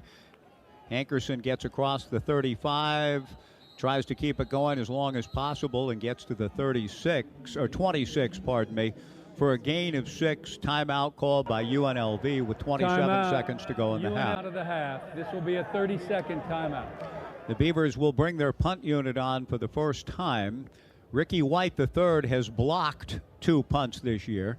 The special teams coordinator, Jamie Christensen, they've studied the ways that he goes about that, and 2 blocked punts in a season by one guy, Jimmy, is impressive. So they feel like they've got a plan to account for that now on 4th and 14 for the Beavers at their own 26. Oregon State Credit Union, the official credit union of OSU Athletics. You can join right now. Visit OregonStateCU.com/join. Ricky White's the second guy from the left as the Rebels line up defensively, right across from Skylar Thomas. I bet Skylar gives him a shot before he makes it downfield. Jackson Robertson snap on target. Here they come, and they run. Oh, they get a piece of it, so there's no running into the kicker, and UNLV coming up the middle gets a partial block of the punt, and the ball will go down at the Oregon State 38-yard line with 16 seconds to go in the half. 2 timeouts remaining. Josh Green is still sitting on his haunches after getting run into, but Ricky White went unblocked. How in the world can that happen when everything we just said, they know he's blocked it twice? They must do something. He lined up second from the left end. Skylar Thomas went downfield. He ran in unblocked and got a piece. Okay. If he didn't, somebody else. There was about 3 guys. Boy, that is just a tremendous job by UNLV. Yeah, I'm not sure what the fans are kind of. Yeah, no, it's blocked. It's a block punt, so there's no. Right. They're not susceptible then to a roughing or running into the kicker at that point, unless there's a personal foul somehow in addition to it. No, there was no foul. Yeah. It was just a very. If anybody, you don't want to get a punt blocked, right? But here we are in the booth. We say, number 11 has blocked too. Yeah, you want to keep an eye on him, and he ran in unblocked. Did he get it, Jimmy? Yeah, he got it. It was White again, his 3rd punt block of the year. Nobody touched him. Yeah, you're right. He came in unblocked. That's well, I watched him because because I wanted to see what his secret was. He's blocked 2. I mean, how's he do this? He's now blocked 3 on the year. Well, now it's up to the Beavers. They got to keep him out of the end zone. There's 16 seconds is I don't know how the clock got down to 16 seconds, to be honest with you. Now, what is Trent? What is Trent talking to Chris Wiggins about? Do you have any sense of it, Jim? No, maybe the fans were talking about maybe the kicker, this and that. Maybe after the block, a personal foul, perhaps. Well, whatever the case, UNLV, after the 71-yard run by Giovanni McCoy, has certainly flipped the script and the momentum. Haj Malik Williams fakes and rolls across his body and throws to Ricky White III, who makes the catch and goes out of bounds at the 31, a gain of 6. 10 seconds to go in the half. That's the good news, Mike, is that you can have all the timeouts you want, but if there's only 10 ticks, there's only probably 2 plays. 17-13 Beavers. UNLV trying to take the lead at the half, blocking a punt after a minute and a half scoring drive, the 3-and-out and block punt. Now of a bunch formation to the boundary left. Malik Williams out of shotgun, throws down the left sideline, and a one-handed catch is made for a first down to the Beaver 16. I mean, Ballengay, the tight end. That's a great catch. Went up and caught it with one hand, tight roping the sideline. Down to 4 seconds to go in the half. Yeah, they're going to kick it here. They have to. There's at the 16. And UNLV will take a timeout to talk about it. Yeah, you don't have a 4-second play. I mean, there's just not. So if you're going to run a play, you're got to get in the end zone. I think you kicked a field goal here, and because of the block punt, end up sneaking 3 points at the end of the half and scoring the last 10 points of the half. And getting the ball first in the second half. But all things considered, this was a very good half of football for the Oregon State Beavers, especially on offense, but an improvement on defense and with the special teams bugaboo. Beaver football is brought to you by Pacific Office Automation. Local people respond. Local people make decisions. Local people make sure you're happy. Pacific Office Automation, problem solved. And indeed, the Rebels have the field goal unit out for a 34-yard attempt from the left hash mark from Caden Chittenden, who's 2 for 2 today, 15 for 17 on the season, trying to draw the Rebels to within a point after they trailed by 11 just a few minutes ago. The kick by Chittenden is good, and the half comes to an end on a note that has quieted what was a raucous crowd after the 71-yard touchdown by Giovanni McCoy and a 17-6 lead. 10 points for UNLV going into half. The Beavers 17, UNLV 16. We await Trent Bray joining Ron Callan on the field, and let's send it down to Ronnie. Coach, you got to love how your team played in this first half. I know things didn't go perfectly for you, but they played so hard. Some of the kids came up big time on defense, and Giovanni was pretty amazing. No, they're doing a great job. They're doing a great job, and yeah, they're doing everything they can. And you know, that last series was unfortunate as many times as we got fucking held in the back end, but there's nothing we can do about that. Well, listen, Giovanni, he's going to run for a first down.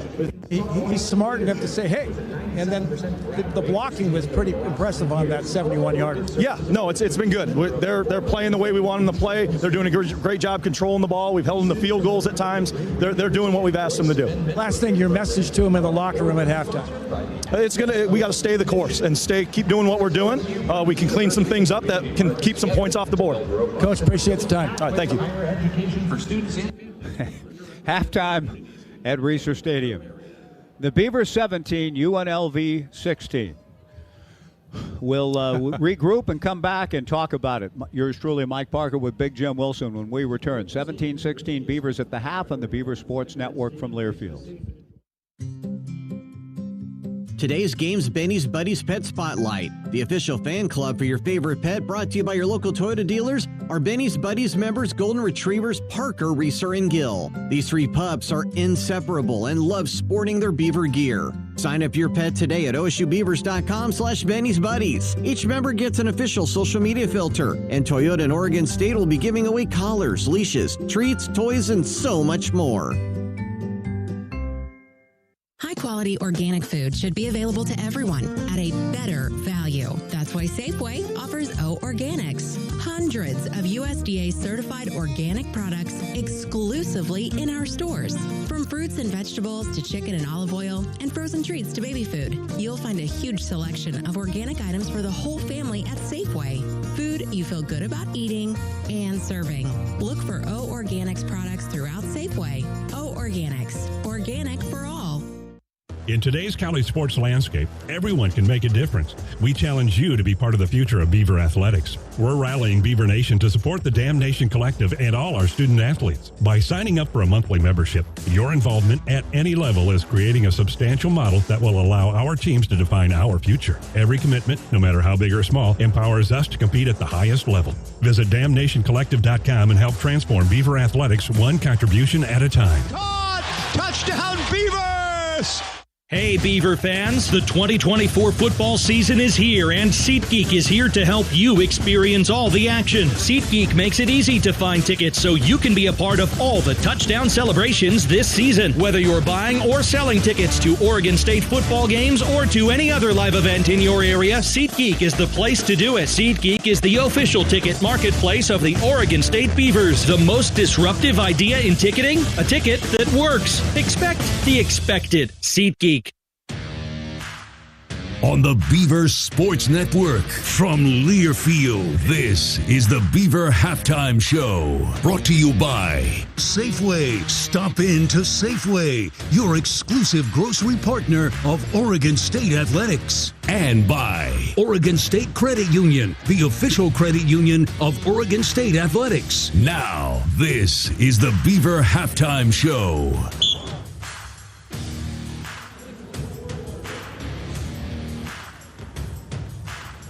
We are back at Reser Stadium at halftime. The Beavers 17, UNLV 16. The score, Jim, a 1-point differential. You take a look at some of the first half numbers. And those are pretty close, too. Yeah, where it's not 1 point, it's 1 yard. Oregon State, 20 rushes for 131 yards, whereas UNLV 19 for 123. UNLV 119 passing, the Beavers 112. Total yards, UNLV 242, the Beavers 243. I mean, it's just one of those games. First downs, UNLV 12, OSU 10. It's very penalty-free in terms of UNLV had 1 penalty, Oregon State 2. Somehow they're going to tell me, no, I'm not wrong. I'm sorry. On the penalties, 1 for each team. It was the holding penalty on the Beavers, that was a big one, Jim. That last possession put them in a position where they weren't really able to overcome that. Then they have to go into the punt formation, have a punt blocked, and a short field for UNLV to cut it to 1, and only 1 penalty in the first half for UNLV. Yeah, if you're in the locker room with Oregon State, it's just, hey, more of the same. We lead right now, by the way. I mean, let's not let that get lost. But just more of the same. I think you got to take away the edge, especially with the quarterback running, and then do what you do in terms of keeping those receivers in front. And on offense, there's nothing to change. Just keep it up, keep going. Get more to the edge, though. I think still more to the edge, more edge runs. And Mike, the block punt. I mean that hurt. It hurt. You get a 45-yard punt. Then everything else is equal. Then I just don't think they get any points at the end. Tonight's game is sponsored by On Point Community Credit Union. Oregon State Athletics thanks On Point Community Credit Union for its continued support of OSU.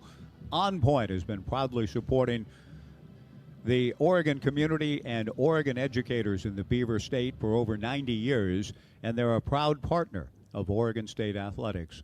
Go Bees, and our thanks to On Point Community Credit Union. It's halftime. I don't see any blood on the moon, about a three-quarter waning moon, but the night is young. 17-16 Beavers at the half, the moon rising above the old side now of beautiful Reser Stadium on this gorgeous Saturday night in the Mid-Valley. The Beavers by a point at the break, 17-16 on the Beaver Sports Network from Learfield. Make weeknight dinners memorable with restaurant-quality side dishes from Main Street Bistro. Try pairing your favorite entree with our baked scalloped potatoes. Made with whole milk, cheddar cheese, fresh potatoes, and ready to share in minutes. With real ingredients you trust and made from scratch taste you crave, Main Street Bistro side dishes elevate an everyday meal into something special. Main Street Bistro refrigerated side dishes are available in your grocer's meat department. Restaurant quality, ready in minutes. Discover the heart of innovation and growth at the College of Agricultural Sciences, the founding college of Oregon State University. Since 1868, we have served as the engine of science that drives progress, supports industry, and offers education and opportunity for anyone to grow into their fullest potential. Here, students become leaders who will shape the future of food security, sustainable agriculture, and natural resource management. The College of Agricultural Sciences at Oregon State University. Grow with us. Learn more at agsci.oregonstate.edu. Today's game is sponsored by Progressive Insurance. Protect your family, your phone, and your furry friends with life, electronic device, and pet health insurance. This is Oregon State Beavers football on the Beaver Sports Network. Hey Beaver fans, Oregon State's tradition of excellence is now a winning pairing with Willamette Valley Vineyards Classic Oregon Wine. As a proud wine partner of Oregon State Athletics, we invite you to join us at any of our locations for world-class Pinot Noir, Pacific Northwest-inspired cuisine, and one-of-a-kind events. Learn more and plan your visit at WVV.com. That's WVV.com. Go Beavs!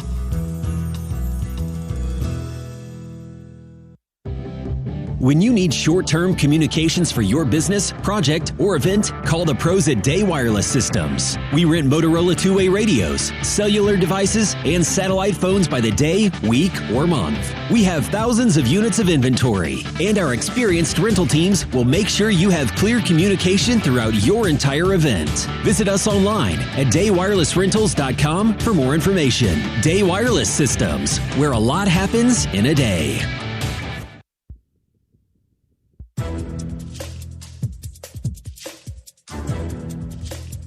This copyrighted broadcast is an exclusive presentation of Learfield under the broadcasting rights granted by Oregon State University. Reuse of this presentation is prohibited without the expressed written consent of the university and Learfield. Announcers are provided by Learfield and approved by the university. Halftime, Oregon State 17, UNLV 16. Ron Callan standing next to Kyle Bjornstad, charge of the Damnation Collective, all the NIL stuff. And Kyle, it's got to be a crazy job, an exciting job. What's it been like for you, and how's it all going here at Oregon State? Yeah, crazy, exciting, all of those things. This landscape, you and I have talked quite a bit about it. It's evolving every week. It's evolving into something new, and you just have to keep your knees bent and be nimble and ready to adjust. But at the end of the day, we're just here to provide meaningful opportunities to Oregon State athletes. And we're doing that every single day and just making sure that we're taking care of them the best we can. Talking to Marie Gulish today, former player Marie Gulish, who's playing in the Olympics in Germany. She's going to be on the podcast Tuesday. She says she thinks it creates extra pressure for students, but at the same time, it's an awesome opportunity. Yeah, without question, it's a great opportunity for these athletes, but also, I think there is a lot of pressure, as if they didn't have enough already. Going to school, competing at a really high level, but, I do think that it applies some extra pressure, maybe that they didn't think about, but it's hard to resist that pressure, I guess. It's there. So we try to provide these opportunities and not put pressure, but to frame it in a way that it's an opportunity. Hey, this is the OSU Fight Song, a great way to talk to Kyle Bjornstad. What a weekend with DeAndre's 100th birthday in this new stadium, and what a performance by the Beavs in this first half to have the lead despite all the injuries. I don't even think I heard the question. We're right in the middle. Here we go. All right, here we go. The song is over. No, this first half, the great atmosphere here for student athletes and fans. Then, of course, top it off with DeAndre's 100th birthday celebration. It's pretty cool. What a great, celebration this weekend. The weather, too. Could you ask for anything better late October? But, the fans turned out, as you know they would. This is Beaver Nation. The guys are showing up on the field. It's a tight one, but I'm feeling good going into the second half. Last thing about NIL, to see a player go from freshman all the way through to senior. There's a couple on the basketball team this year, but do you think that's in jeopardy? That kind of thing happening, a player not staying all 4 years anymore? Well, you're seeing that a lot nationally, but I think what we're trying to do here, and that's all I'm focused on, is Oregon State.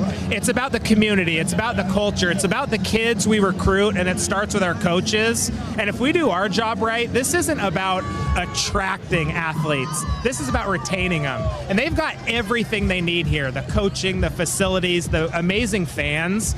And if we can just do our part and they feel loved like they always have, they're going to stay here. They're going to stay here, and that's what I'm really focused on. And let the craziness happen at the national level. It's happening. You can't ignore it, certainly. But we're focused on the orange and black, and I think all in all, this is a great place to be, and our athletes know that. Kyle Bjornstad, well said. Good luck as you continue through the fall and winter, and I'm sure we'll talk again on the Beaver Sports Podcast soon. I look forward to it, man. Thank you. All right, Kyle Bjornstad, it's halftime. It was a crazy end of that first half with the block punt. And, hey, we've got a scoreboard coming up thanks to Learfield. 17-16 Beavs. We'll go back to Jeff City right after this on the Beaver Sports Network from Learfield. Pacific Office Automation is an official sponsor of Oregon State Athletics. Let us help you create your total office solution with copiers and printers, security systems and cameras, managed IT and cloud services, unified communications and telephones, including carrier services, plus temperature sensing kiosks and more. The one source for all your office technology solutions. Go to PacificOffice.com. Pacific Office Automation. Problem solved. When you buy tires at Les Schwab, you're getting more than just tires. You're getting America's best tire warranty, 60-day satisfaction guarantee, no hassle road hazard protection, and free maintenance for the life of your tires. Other places make you pay extra for that. But at Les Schwab, it's included with every set of tires, because more warranty means less worry, and nobody stands by their tires like Les Schwab. Get more from Les.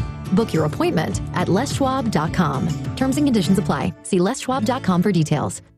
The teams we play may have changed, but what has stayed consistent is the OSU Beaver Store's commitment to serving the Oregon State University community, from students to alumni to fans across the nation. Because we are a nonprofit company, your purchase with us has a purpose. It stays on campus, helping directly fund textbook discounts for OSU students, making education more affordable for the next generation of Beavers. Purchase with a purpose and renew your Beaver spirit at our campus or Kaiser location or online at OSUBeaverStore.com. OSU Beaver Store, supporting Beaver Nation since 1914.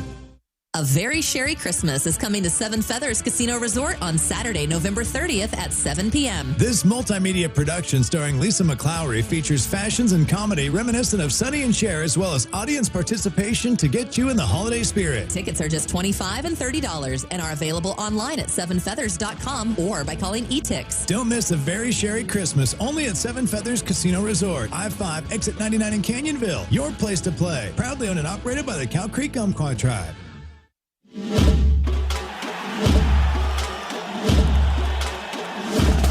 Live from the Learfield Network Studios, this is the College Scoreboard. And from Master Control, I'm Mo Lewis. At the half, Oregon State leads UNLV 17-16. Let's check the out-of-town scoreboard elsewhere. In the Pac-12, Washington State, they beat Hawaii 42-10. In the top 25 last night, number 2 Oregon goes to 7-0. They beat Purdue 35-0. And number 13 BYU also 7-0. They beat Oklahoma State 38-35. Cowboys put on a big fight in that game. Couldn't get there, though. Number 6 Miami today is their 7-0. They beat Louisville 52-45. Clemson over Virginia 48-31.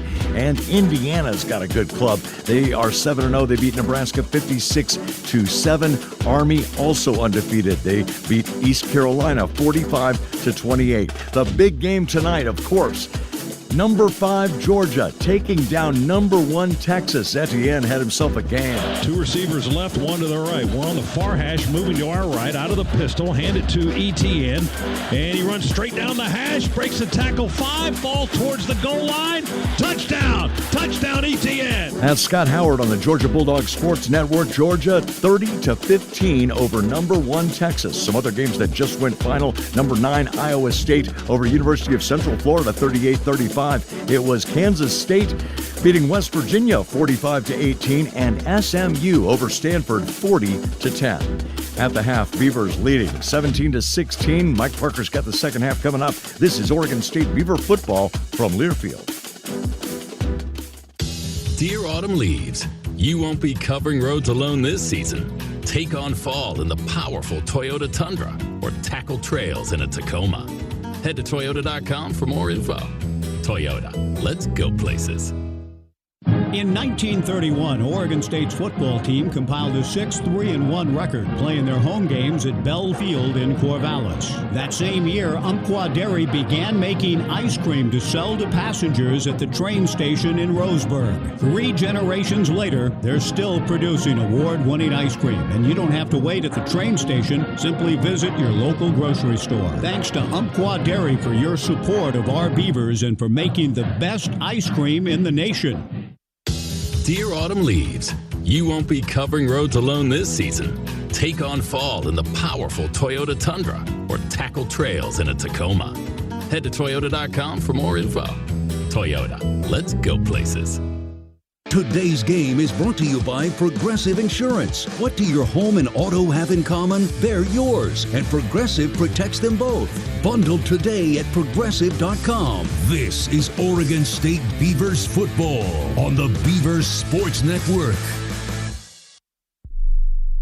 Cheering the Beavs to victory just isn't the same when you're not at the game. Experience the action live in Corvallis. From the Beaver Walk to tailgating traditions at Reser Stadium. But don't stop there. Extend your stay in beautiful Corvallis, where you'll find everything from a hop and craft brewery scene to wineries and great local eats. It's easy to plan your trip at visitcorvallis.com. So book all your home game weekends today and don't miss a beat of Beaver football fun. Visit Corvallis. Come for the game, stay to play.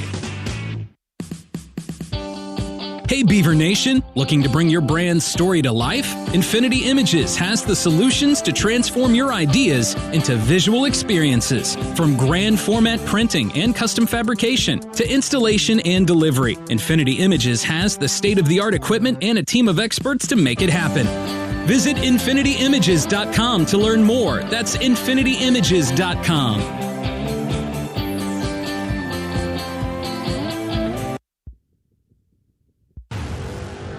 On the Beaver Sports Network, from Learfield, Beaver Football is brought to you by Reese's Fine Foods, proud sponsor of Game Day, and by Pacific Office Automation. Problem solved. PacificOffice.com. Now, with the call of the second half, here's Mike Parker and Jim Wilson. To the second half we go. The Beavers 17, UNLV 16.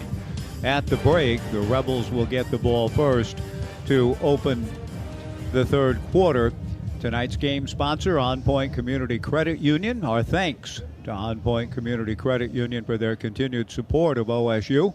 On Point has been proudly supporting the Oregon community and Oregon educators for over 90 years and a proud partner of Oregon State Athletics. Go Beavs, the fourth largest crowd ever amongst the student section, and nearly 35,000 tickets distributed for tonight's homecoming game. It was a real honor last night to be across the way at the CH2M Hill Alumni Center.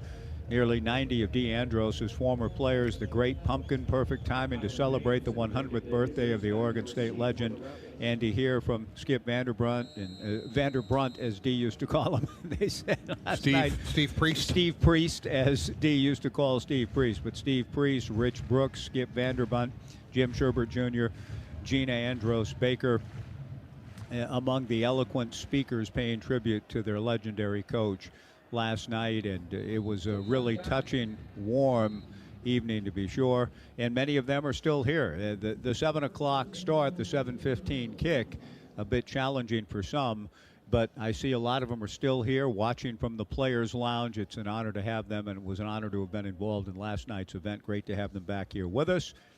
To the third quarter, the kick out of the end zone from Everett Hayes, and the Beaver defense, which has given up 10 points on the last two UNLV drives, will hope to dig in and change things up after the halftime adjustments, with Haj Malik Williams turning and giving on first down, and what a hit delivered by Nico Taylor for no gain at the 25-yard line. Big time play, Jimmy.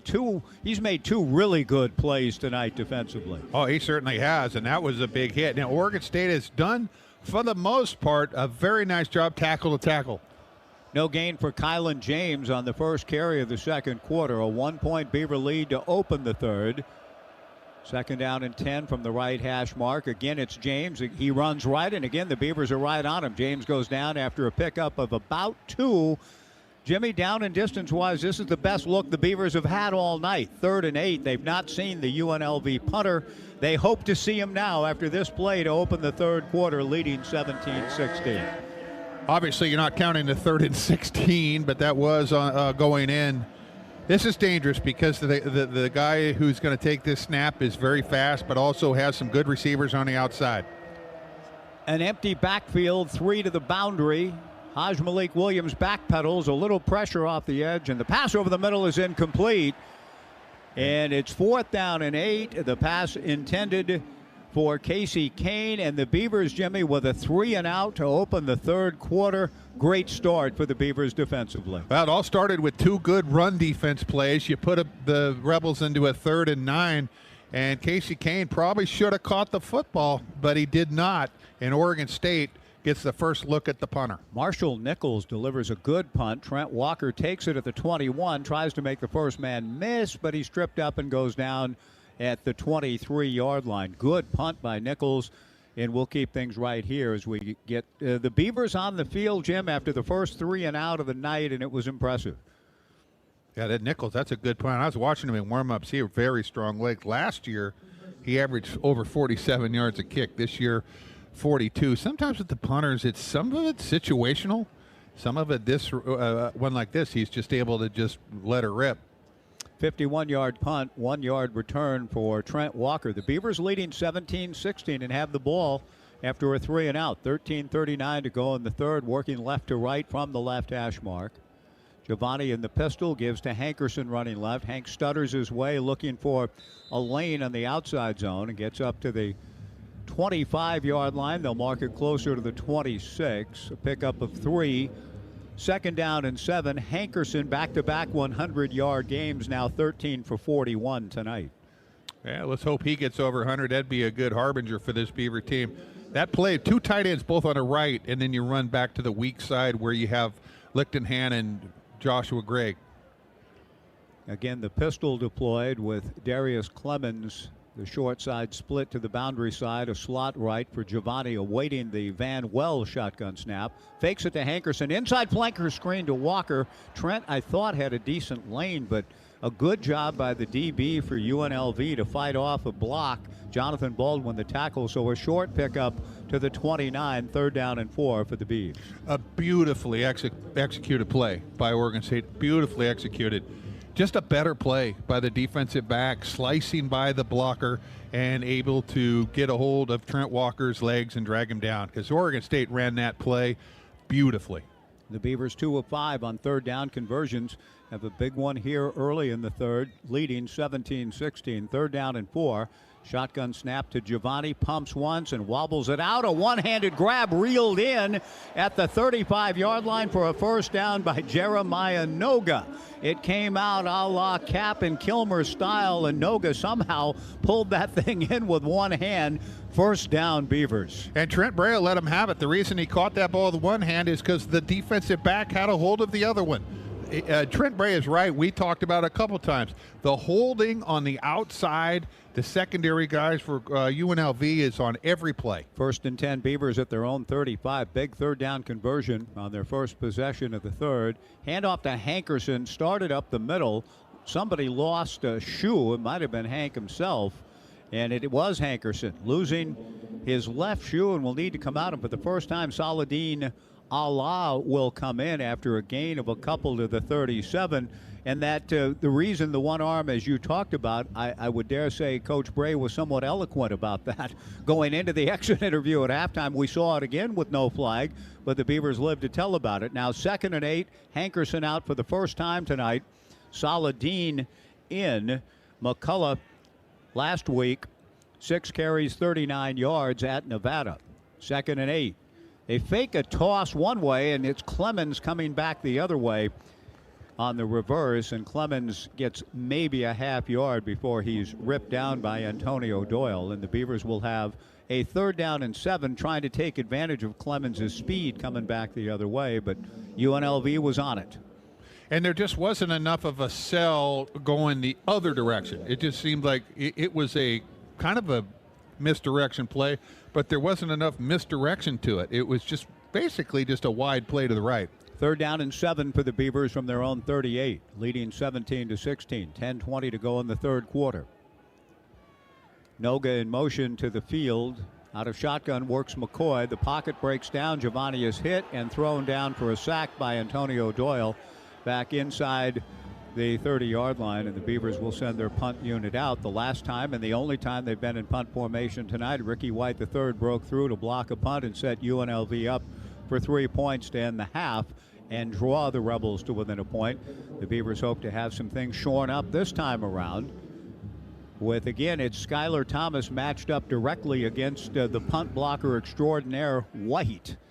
We'll see what the Beavers are able to do this time and trying to make sure that Josh can get the punt away, and he does. The ball bounces at the 22, and a brave return attempt and a good fake and a nice job to run it back is Jacob DeJesus. He's to midfield. He drives his legs forward. There is a penalty flag down, but Jacob DeJesus takes it into Beaver territory all the way to the Oregon State 44. I think there's a call coming against UNLV, though, Jim. It's a holding, and I'll tell you who it's on. It's on either number 11. It's against Skylar Thomas. Holding Thomas. They were holding Thomas. It was White and one other guy working against him, and they both held him on several occasions. Okay. Here's the call. Holding during the kick. Number 23 of the receiving team. 10-yard penalty from the end of the kick. 1st down, UNLV. From the end of the kick, which is nice. It was an excellent return by Jacob DeJesus. I mean, that wasn't on him. He made a great bit of, he faked, he broke tackles, he hit a seam. Well done on his part. But the holding is ascribed to one man and one man alone, but you're saying that no, Skyler was held by several. Well, it was number 23 was Sadite Green, but he was working with Ricky White. And the two of them were trying to saddle Thomas, and neither one of them could. And real quick, the De Jesus, he was an All-American last year as a kick returner, yes, he punt was. returner. And he showed it right there. We have a timeout on the field. The penalty sets the Rebels back to their own 10 instead of plus territory for UNLV's second possession of the third quarter. 9:23 to go in the third. The Beavers 17, UNLV 16 on the Beaver Sports Network from Learfield.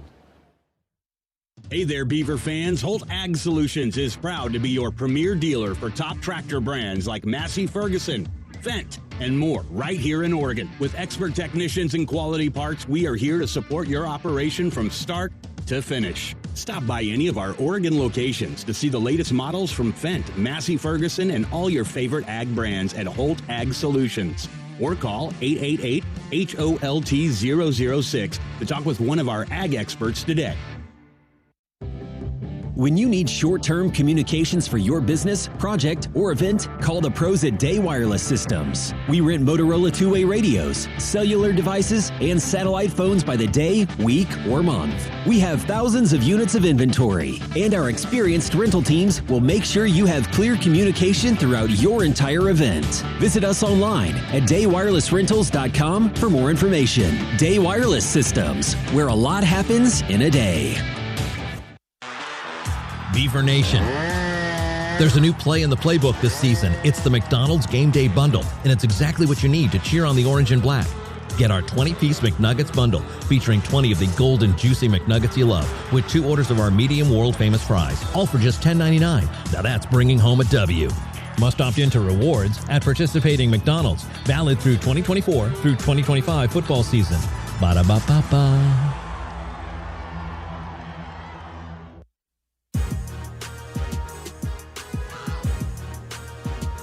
When you buy tires at Les Schwab, you get America's best tire warranty included with every set of tires, 60-day satisfaction guarantee, and no-hassle road hazard protection. Other places make you pay extra for that, but not at Les Schwab. Visit Les Schwab today to learn more. Mike Parker, Jim Wilson, and Ron Callan back with you at Reser Stadium. Before we get to UNLV's first play of the second drive, let's pause now 10 seconds for station identification. This is Beaver football from Learfield.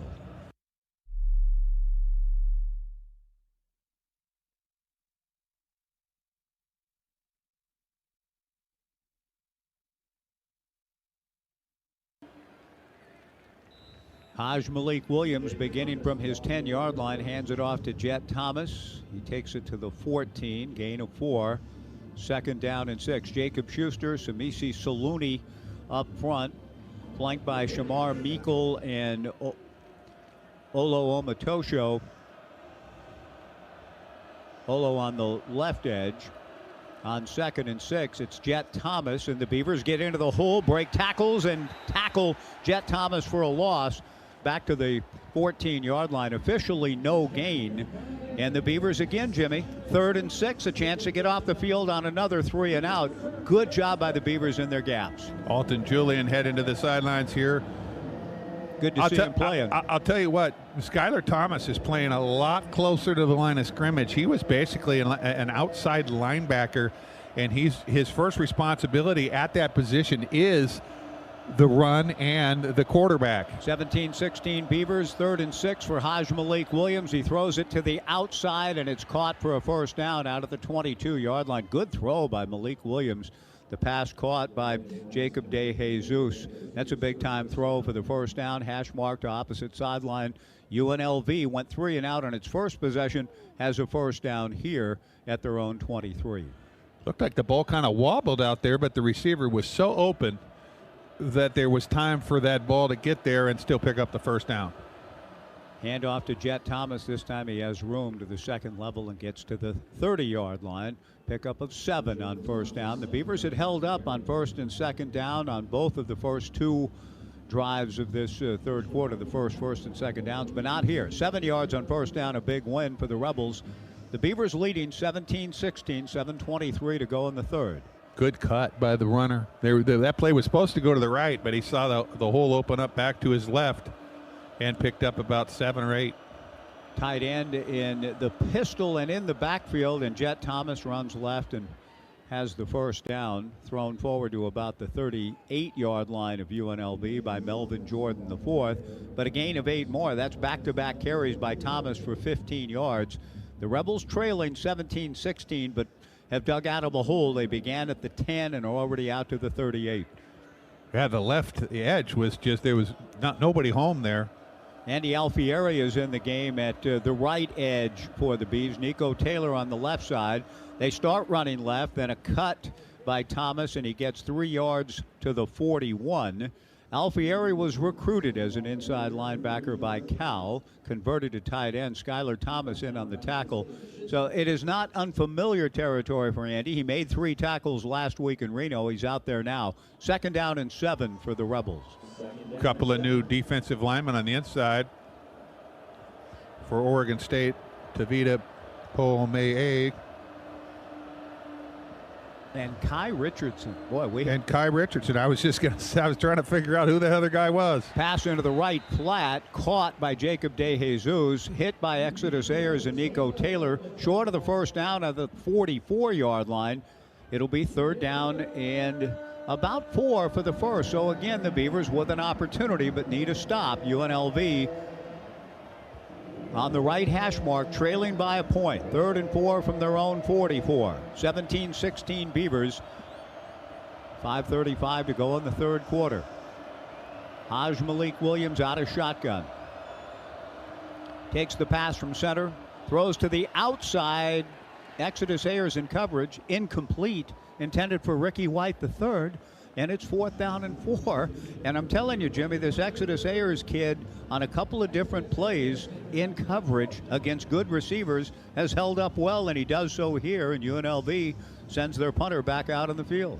This is one of those back shoulder fades. There was a lot of contact, and as the ball fell incomplete, Exodus Ayers kind of looks at the official. I know, I was looking at him too. He kept the flag in the pocket. Nichols, after a 51-yard punt, delivers one that Trent Walker takes at the 10. Walker boldly takes this one up the seam for about a 2-yard return to the 12.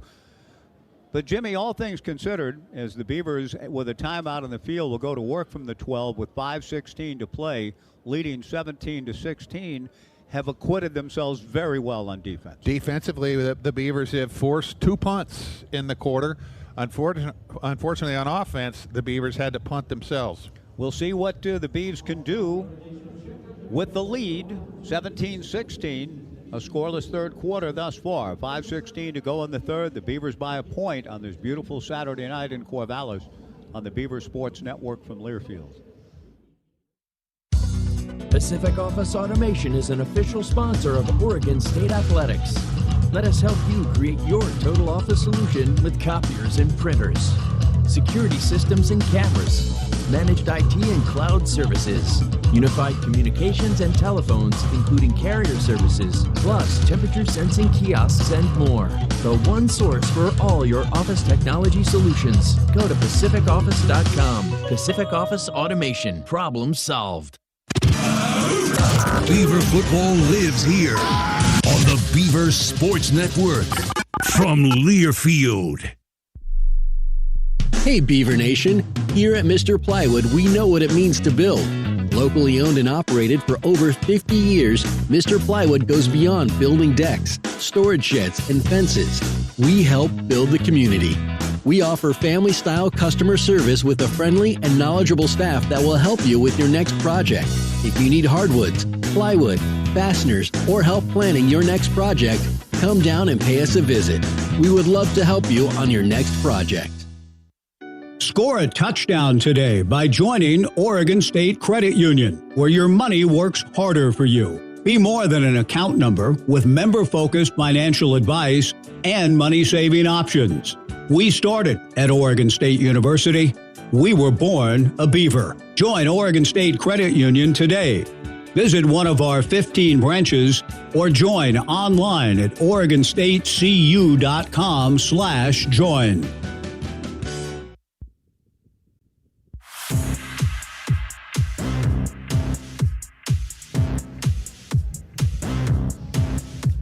Stop into any of your 39 neighborhood Dairy Mart stores and get what you really want fast, real fast. And remember that OSU has simplified and enhanced the fan experience with OSU Beavers Mobile, the app presented by your local Toyota dealers. OSU Beavers Mobile, it's available now for free in the Apple App Store and Google Play Store. Download OSU Beavers Mobile tonight.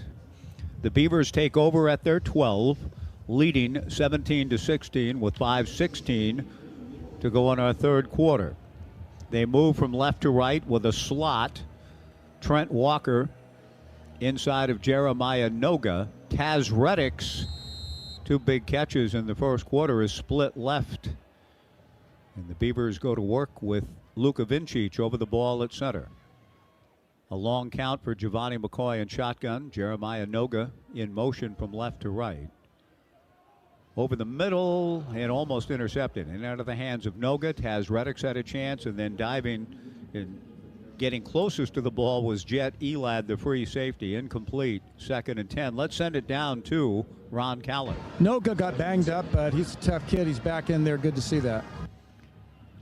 It is indeed. Jimmy, this is a big play call in a sense right here. You throw incomplete on first down. You feel like you got to get something done here on 2nd and 10. Leading by a point. Noga in motion. Hand to Hankerson. Hank pushes the pile. Fumbled the ball at the end of the play. I think he may have been down. UNLV says they've recovered at the 19, and that seems to be the ruling on the field. It appeared to me, Jimmy, that Hank was down, but we'll see. The ball did pop out, and UNLV has the ball at the Beaver 19, and I'm not hearing a kind of reaction from the Beaver sideline. I'm seeing Trent Bray clapping his hands toward the Beaver defense. Naked eye told me that the ground it may have caused it, but there doesn't seem to be much protestation from the Beavs on that front. You know, I didn't see. I thought a player actually ripped it out. That's possible. But I didn't see whether or not. But you know it's being reviewed. The ruling on a field is a fumble recovered by the defense. First down, UNLV. I mean, you know that somebody's looking at it in there, and if we don't get a review, it's because they looked at it and decided it was a fumble.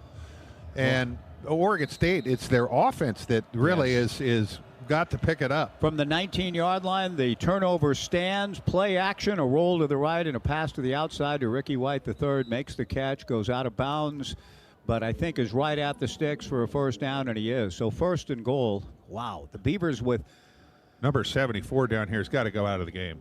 6 turnovers for the Beavers in the last 2 games after 1 through the first 4, and they've turned it over again here on the fumble. And you're right about UNLV's offensive lineman, Jalen St. John, the left tackle, in a catcher's crouch at the 11-yard line. This crowd, which was in a frenzy, Jimmy, with the 71-yard touchdown run by Giovanni McCoy to put the Beavers up 17-6, things have changed considerably. And UNLV is in a position to take the lead, regardless of whether they punch it in for a touchdown here. They'll get the field goal with Chittenden 16 for 18. So it's a decidedly different mood. The Beavers turn it over again, and you're right. The defense has done very well in the second half, but they've no rhythm or anything on offense. Well, the problem on offense is that the running back, the Beavers can't get anything going with the running backs. There's no running game with the running backs. Giovanni McCoy ran 71 yards for a touchdown, but the Beavers have 135. That means the balance of the runners have 65 yards. And I think what UNLV is going to do, they're going to bring in number 79, Austin Boyd. He'll play guard. And then, if I'm not mistaken, number 78 will move out to tackle. Matthias Sue does indeed, out of Bishop Gorman in Vegas, now at left tackle, replacing the injured Jalen St. John. 17-16 Beavers, but UNLV appears poised to change that. A low snap gathered in by Haj Malik Williams, and he runs to the edge, and he runs to the 5, and he runs to the pylon. Jeez, another hold by 44. Just ridiculous. And we're waiting for a signal that I think finally comes, and UNLV scores the touchdown on the Haj Malik Williams run. Touchdown UNLV. 2 plays after the coughed-up football by Hankerson, the Rebels have the lead with 4:21 to go in the third, 22-17. I don't understand why UNLV just doesn't roll him out every play. Either run it or throw it to 11. But just every play, I mean, it's really Oregon State really doesn't have the answer for that.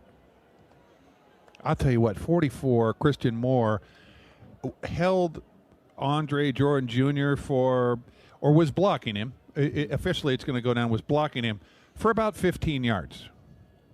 That's what you think was addling Coach Bray so much at the end of the first half. It's been going on both sides, their defensive backs and their receivers.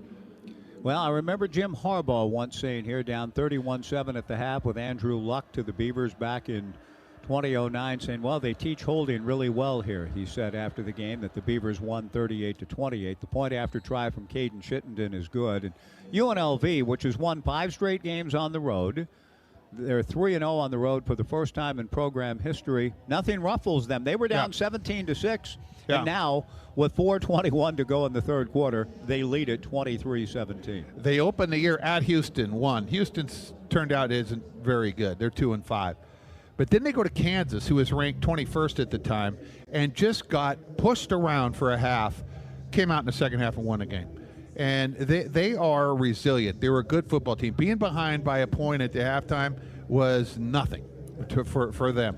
But the thing is, for Oregon State, if they can just get their offense back, because the defense is doing enough. Yeah. If I told you that UNLV had 23 points at 4:21 left in the third quarter, I say Oregon State's got a chance.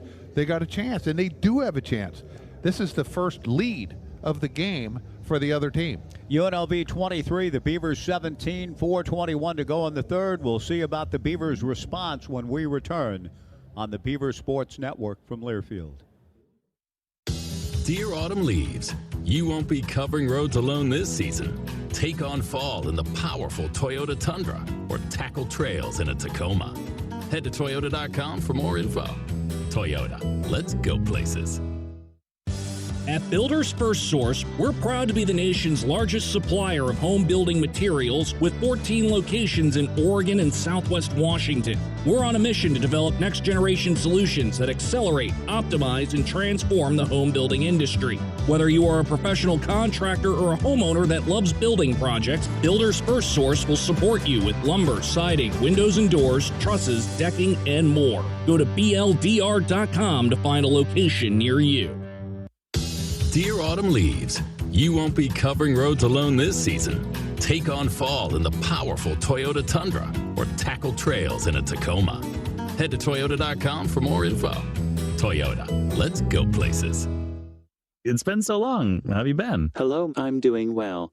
Dave, why are you talking that way? Please say 1 for a compliment or 2 for a question. Yeah, this is weird. I think I'm going to go. Talking with an automated phone tree can feel pretty ridiculous. That's why when you call Pacific Source Health Plans, you'll get a real person to answer all your important questions. Pacific Source Health Plans? This is a real person. How can I help you? Human service, not automated phone trees. Find a plan at PacificSourceMembersFirst.com.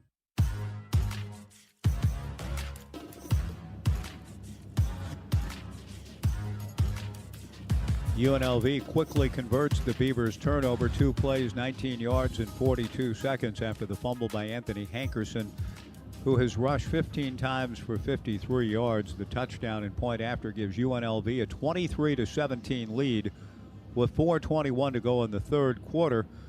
And a quarter, Jimmy, where the defenses look good. Oregon State is now in the game wearing number 20. Very little going offensively. I think you were saying 13 yards in the second half. Yeah, in 2 possessions, the Beavers, 13 total yards, no first downs, and a turnover.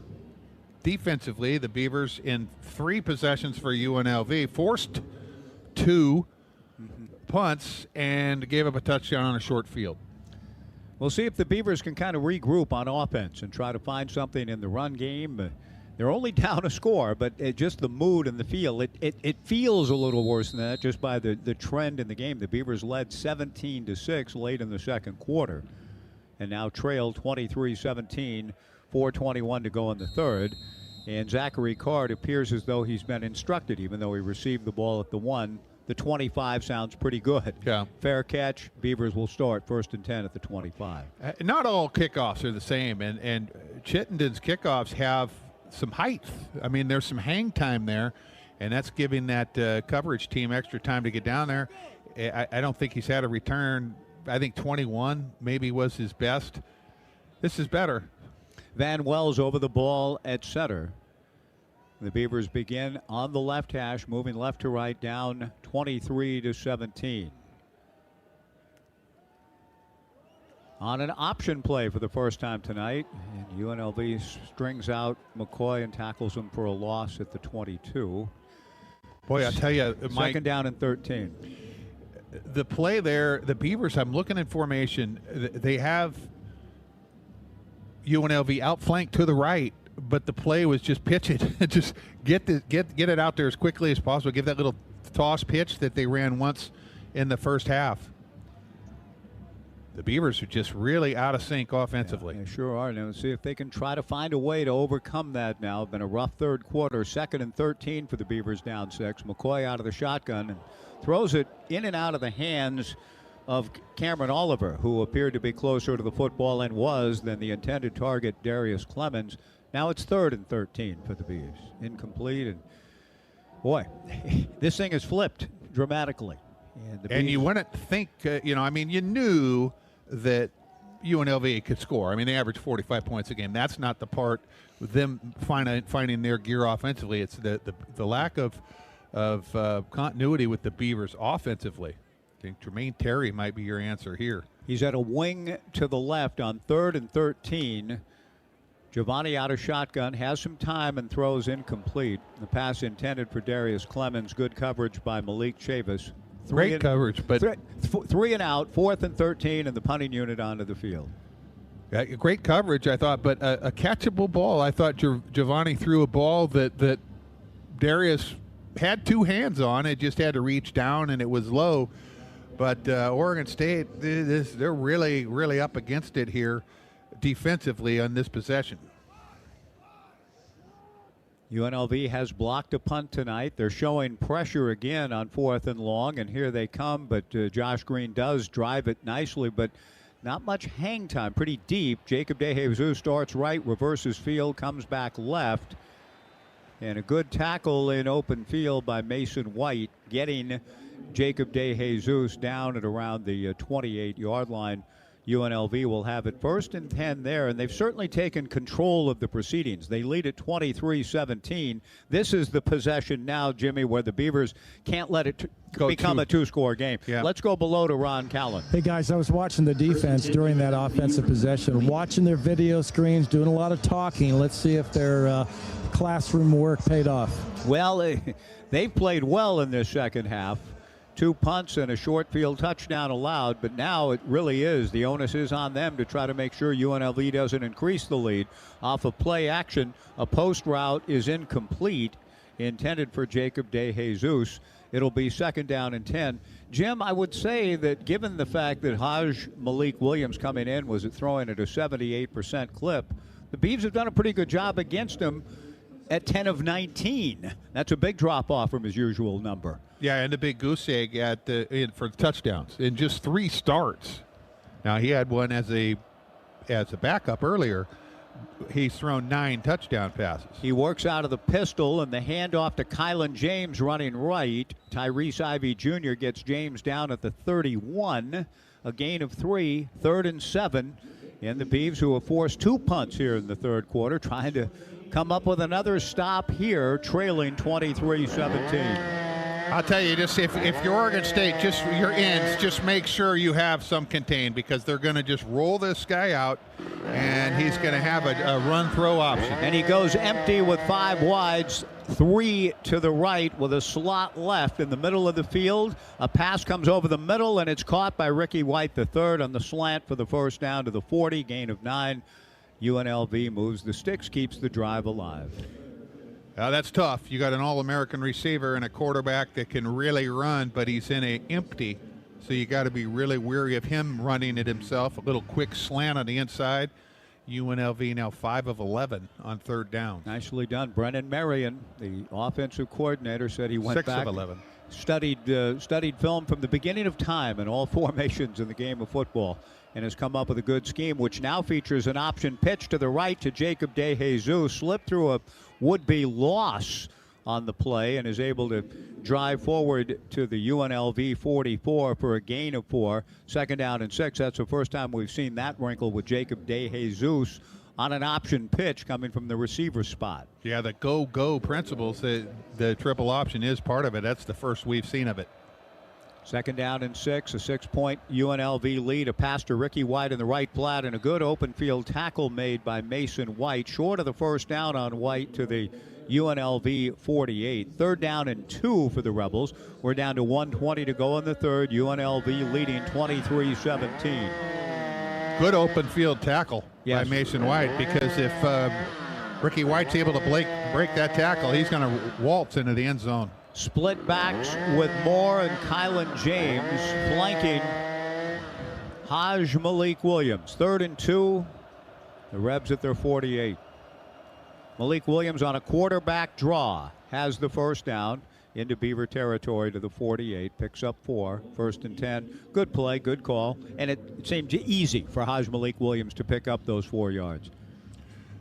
He's dangerous. I mean, the reason it's a good play call is because what's the Beavers' concern with Williams is that he gets the outside. Well, this play is designed to go inside of that outside, the outermost guy. Is there a timeout on the field? Skylar Thomas, who has played a good football game, requires some medical attention. Stephen Gall runs out there. The head athletic trainer for football for the Beavs is out on the field attending to Skylar. We're down to 28 seconds to go in the third quarter. The Rebels leading 23-17. The designed run on the quarterback draw by Haj Malik Williams gives UNLV the first down. Skylar pops up. Trent Bray walks out. The Beavers down 17 players last week in Reno. 17 players expected to play this year in their defensive 2 deep. They've gotten a couple back tonight from that list in Tavita Pomee and Alton Julian. But still, a lot of attrition on the defensive front, inexperience to begin with, gutted in many respects in the transfer portal. I mean, just a lot of things that were somewhat arrayed against the Beavers, even under the best of circumstances, if everyone had stayed healthy. Given all of that, Jim, I think the defense has played a pretty impressive game, all things considered. They really have. You look at the way the game's gone, the 2 leading rushers in this game are the 2 quarterbacks. McCoy has 77 yards and 2 touchdowns. Williams for the Rebels, 58 yards and 2 touchdowns. 23-17 UNLV. Haj Malik Williams on a nice fake, keeps it on the option and gets 8 yards, maybe 7 to the Oregon State 41 on the final play of the third quarter. We go to the fourth. UNLV has right now control of it. We'll see if the Beavers can flip the script when we go to the fourth. After 3, the Rebels 23, the Beavers 17 on the Beaver Sports Network from Learfield. The Rivalry Series is brought to you by Safeway Albertsons, Pacific Source Health Plans, your local Toyota dealers, and First Interstate Bank. The University of Oregon and Oregon State University want to thank each company for recognizing one of the longest-running sports rivalries in the nation. Ultimately, our student-athletes will benefit the greatest from their tremendous support. The Beavs and Ducks will battle head-to-head once again this year in 10 different sports. Cheer on the Beavs this season to capture the Rivalry Series. Beavers regain the lead in the rivalry game. Oregon State football all season long on the Beaver Sports Network from Learfield. At Unitas Community Credit Union, we believe what connects us unites us. And that's why we're proud to sponsor Oregon State Athletics' Dream Come True program, which connects children battling illness with memorable OSU football experiences, creating memories that will last a lifetime. There's more that unites us. You, us, unite us.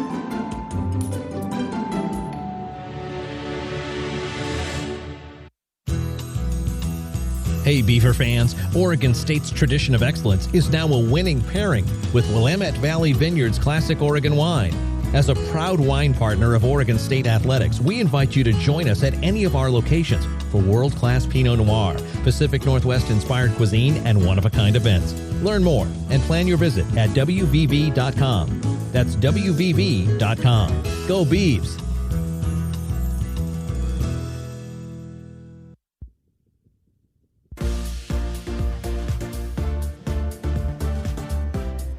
To the fourth quarter we go at Research Stadium. UNLV leading the Beavers 23-17. The Rebels will have a 2nd and 3 at the Beaver 41. Jimmy Wilson was saying several hours ago when we were getting started on the broadcast that he remembers coming to a game here with the great Randall Cunningham in 1983, throwing for 285 yards and a touchdown at Parker Stadium, UNLV, in a 35-21 victory led by Cunningham in '83. The two teams met again in 1990 here, 45-20 Rebels. Then the Beavers winning the last two matchups, 47-17, a prolific start for Derek Anderson and the Beavers in that 2002 campaign. Derek threw 5 touchdowns in that ball game, and then the Beavers dug one out at UNLV in 09, 23-21. Mixed in was another victory for the Rebels, 23-9 at UNLV in 1991. 1991, by the way, was a year in which some of the team captains and players for the late great Pumpkin D. Andros began the D. Andros annual dinner when D was still with us. From 1991 through 2003, when the great Pumpkin passed in October of that year. But all of those players have continued and invited Gina Andros Baker, Lou and Dee's only daughter, to participate in those events, and all of that was recounted last night. And as I keep looking at that moon rising in the sky across the way, several times was referenced Dee, the great orator, and several of the players remembered Dee in speeches saying, "Gentlemen, there's going to be blood on the moon tonight." And they all said, we didn't know what it meant. I still don't. But it kind of fired us up. I love it. Yeah, I do too. We've been saying it off air. I like a blood on the moon. I don't know what it means, but I love it. I love it too. It's got a kind of an apocalyptic kind of feel. I like the sound of it. The Beavers hope that maybe by the end of the night we'll see some that they can help provide with their play. They're in a tough way though. UNLV has a real rhythm going on both sides of the ball, Jimmy. Well, I got a good news, bad news. The good news is the Beavers defense played a good quarter. They gave up a touchdown, but it was short field because of the turnover. The bad news is the offense, one first down in the quarter, 10 total yards, and a turnover. Yeah.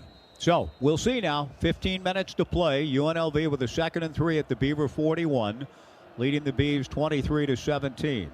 Haj Malik Williams, the shotgun snap. A good pocket, a post route. He's got a man open, and it's incomplete. In and out of the hands of the intended target, Casey Kane. Beautiful throw by Haj Malik Williams, and I thought, quite honestly, Jimmy, that Kane would catch it for a touchdown, but the Beavers had Andre Jordan Jr. and Mason White in a double team, and they both, one of them might have been able to affect the play in the end zone. I think Andre Jordan did actually get his hand in there and knock that ball away, and Nico Taylor just smashed Williams as he was throwing the football. 3rd and 3 from the Beaver 41. Give it to Kylan James. A tackle missed by Alton Julian, and Kylan gets the first down, turning the corner. Now, James read it, Alton Julian read it well and was in the backfield, but didn't quite break down well enough, and Kylan James made him miss and gets the first down to the Oregon State 36. Yeah, he just got the edge. Alton Julian just was not able to get to that far leg. Out of the pistol, play action fake, a pass into the right flat to Jacob DeJesus, makes the catch, tripped up by Jack Conne, but is able to get down to the 20-yard line for a gain of 16 more and a first down. Gigantic moment. I mean, either way, you're in a position now, the outstanding kicker Chittenden, to go up 2 scores, but a TD here really hurts. The Beavers have to find a way, as they have earlier tonight, to stiffen down here with the Rebels getting into the red zone. Out of the pistol with an offset eye look on first down, a fake to the running back, a pass to the outside to Ricky White III. Makes the catch, goes out of bounds at the 16, gain of 4, 2nd and 6 coming. You really got to at least tip your hat to this quarterback. I mean, he's as tough of a guy to handle as the Beavers have seen because of what he can do running. I mean, the throwing, he can throw. He's a good thrower, but the running just sets him apart. Kylan James in the backfield with him, the lone back, a wing to the right. In fact, 2 wings, 2 tight ends, a fake over the middle and a pass over the middle and in out of the hands of Ricky White III. And Andre Jordan again was there to affect it enough that the great receiver White III not able to catch it. Jordan has made 2 plays where he's been disruptive enough to keep touchdowns from occurring. Now it's 3rd and 6 at the 16. And here comes that chainsaw, and if the Beavers ever needed a stop, it's right now. As good as Chittenden is, I want to see him. Yeah, no, you definitely hope to see him again. 16 for 18 notwithstanding this season on field goals. You hope to see him have another shot to make one again in a moment. 3rd and 6 from the 16. They run it to the outside, and Kylan James with good vision turns the corner. He is a little short of the first down at around the 12. It'll be 4th down and 2, and a decision here for Coach Odom and Brennan Marion, and it's the kicking team that he sends on because of the importance of a 2-score lead. Yeah, you make the right call here, and Oregon State had a chance really to make that. There was 3 or 4 extra yards on that play. I know. I expected that play to be made out around the 15 or 16. And instead, they got all the way to within about 1.5 yards of the first down. Even so, but the stop, they get the stop. Marshall Nichols, the holder on 4th and 1. The snap is down, and Chittenden's kick is on the way, and good again. He's 3 for 3 tonight, 17 for 19 on the season. And UNLV has pushed it to a 2-score lead with 13:28 to play in the 4th quarter. The Rebels 26, the Beavers 17. Back with the UNLV kick after this on the Beaver Sports Network from Learfield. High-quality organic food should be available to everyone at a better value. That's why Safeway offers O Organics. Hundreds of USDA-certified organic products exclusively in our stores. From fruits and vegetables to chicken and olive oil and frozen treats to baby food, you'll find a huge selection of organic items for the whole family at Safeway. Food you feel good about eating and serving. Look for O Organics products throughout Safeway. O Organics. Organic for all. It's time to review the top 3 highlights of the day. I'm joined as always by my co-anchor Snoop. Hey, what up, though? Snoop, number 1 has to be getting the new iPhone 16 Pro with Apple Intelligence at T-Mobile. Yeah, you should hustle down at T-Mobile like a dog chasing a squirrel, chasing a nut. Nice analogy, Snoop. Dogs do love to chase squirrels. And squirrels love to chase those nuts. On to highlight number 2. At T-Mobile, families can save 20% every month versus the other big guys. That is very impressive. You know, y'all can take some of those savings and buy some Snoop merchandise. That's exactly what I'm planning on doing with my savings, Snoop. Now, take it away, Snoop. Head to T-Mobile.com and get the new iPhone 16 Pro with Apple Intelligence on them. Now drop that jingle. The 24 monthly bill credits eligible trade-in on Go 5G Next. Well-qualified customers plus tax and $35 connection charge. Cancel entire account before receiving 24 bill credits and credit stop and balance on required finance agreement due. Bill credits end if you pay off device early. See how you can save versus the other big guys at T-Mobile.com/switch. Apple Intelligence coming fall 2024.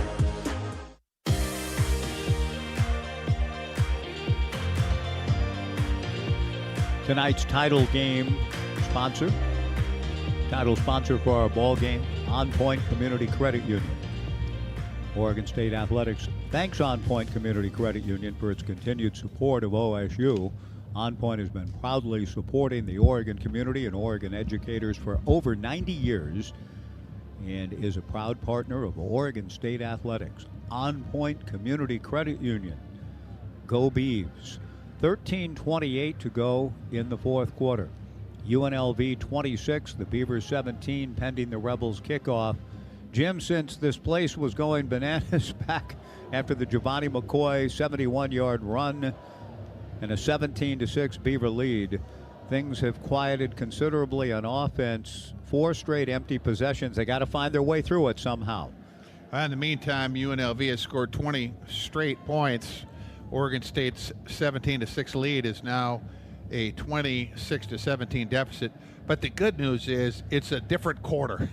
We've turned the page on the 3rd quarter, and the Beavers, this is their first possession of the 4th quarter, but they've got to figure some things out. The biggest thing is the inability for the Beavers to get anything going in the running game outside of Giovanni McCoy himself, and then in the passing game just to find an open receiver. And I credit some of that to the defensive back play of UNLV. The Beavers will take the fair catch again with Zachary Card catching it 3 yards deep and taking the knee. The Beavers will have it 1st and 10 at their own 25-yard line. They tried the speed option with Giovanni McCoy on the first play of the last possession and lost 3 and were behind the sticks at the outset of that drive. Some UNLV players are running around taunting some of the OSU fans. Not so much taunting, but kind of a mock. Hey, get loud now, cheer us. Because, ever since the last touchdown down here to the left on the terrace side, they were doing it over here, and now they're still going. The Beavers will send Bryce Caulfield, Jermaine Terry II, and Trent Walker wide right. They were wide. Now they all come in tight to the formation with just Darius Clemens to the boundary split left. On first down, a play-action fake. Giovanni has all night to throw, and on the angle route, makes a good pass to Trent Walker. First down, Beavers out to their 47-yard line. A pickup of 22. That's the best pitch and catch of the night, just the way it all developed, Jimmy. Yeah, very good protection and a good strong throw, a good catch by Walker. And the fourth quarter offensively is off to a start. Well, maybe that's all it took, just flipping from just the change third the quarters. to the fourth. Here we go. We'll see. Giovanni comes under center. He has 2 rushing touchdowns tonight, a quarterback sneak and a 71-yarder. He turns and gives to Anthony Hankerson, who bowls his way across midfield to the 48-yard line of UNLV. That's 5 yards on first down. Second down and 5. That was a good push on the inside zone run. Yeah, it was. And the Beavers, instead of 5 linemen across the way, it was 7. It spread with both tight ends on the line of scrimmage. Really spread the line of scrimmage out. 26-17 UNLV, 12.5 to play in the fourth. Giovanni again comes under center. It's Luka Vincic. Another play action fake. A good pocket. Throws incomplete. Overthrowing Taz Reddix. He was open, and it was just a throw that sailed on Giovanni, leaving the Beavers with a 3rd and 5 at their own 48. In probably 4-down country, especially if you don't lose yards, because you just can't lose sight. The other team has a 2-score lead. But this is a ball where the protection was there, the receiver was open, and that was the problem in the early parts, is you finding an open receiver. At the plus 48, pardon me. 3rd and 5 at the Rebels 48. The Beavers down 9, 12:15 to play. Out of the shotgun works Giovanni. Jermaine Terry in motion through the formation. Pressure comes. Giovanni tries to break away from a sack and then throws the ball incomplete, and I think you need to punt because of the down and distance. 4th and 5. If you ran and picked up 2 or 3, you think about it. Legal as number 0 was in the area. Yeah, I think so. He was throwing it to him. Yeah, I mean, I don't even know why they're talking about it. Yeah, no, that's an incomplete pass. The Beavers are staying on the field. This doesn't surprise me. Okay, well. I'm just saying it's just because of the feel of the defense. I get you. No, it's 4th and 5. That's not 4th and 8. I think anything more than 5, they might have changed their minds and kicked. I'm still not sure they're not punting here. We'll see. Giovanni McCoy takes the shotgun snap. The Beavers need 5. Giovanni grabbed at. He runs. He dives forward. Did he get there? Yeah, I'm not sure. And he got to the sticks. UNLV, Barry Odom is in the ear of the linesman, who says, no, that's good enough. First down, Beavers, but not by much. Giovanni diving ahead, just did get it. Now the Beavers go quickly. They want to get the snap off before a review, but they didn't. I think the review is going to be okay, though, Mike. Do you? I do. I'm worried. Of course, there's if they're going to look at it again. But here's the deal. I thought because he dove, it's not like the slide where you're going to mark it back. Yeah, he dove, and it's where the ball is, and the ball is out front of him. I thought he clearly made the first down. Okay. That's the naked eye. The previous play is under review regarding whether the runner made the line to gain or not. Yeah. He says that in a very calm way, and then afterwards I may get a piece of pizza downtown. Oh. Doesn't he understand the magnitude of the moment? Yeah. 11:47 to go in the fourth. UNLV 26, the Beaver 17. We'll report on the review when we return on the Beaver Sports Network from Learfield.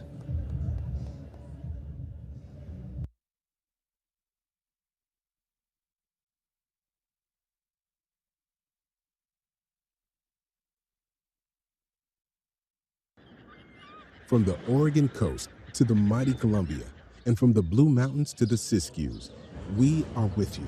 Whether your work takes you to the field, the forest, the factory floor, or the home office, no matter what you do, SAFE is with you, helping injured workers get back to work and helping to prevent future injuries by making each workplace safer and healthier. SAFE, workers' comp that really works. Learn more at SAIF.com. Today's game is brought to you by Barbasol Shaving Cream, delivering a quality shave at an honest value for over 100 years. This is Oregon State Beavers football on the Beavers Sports Network.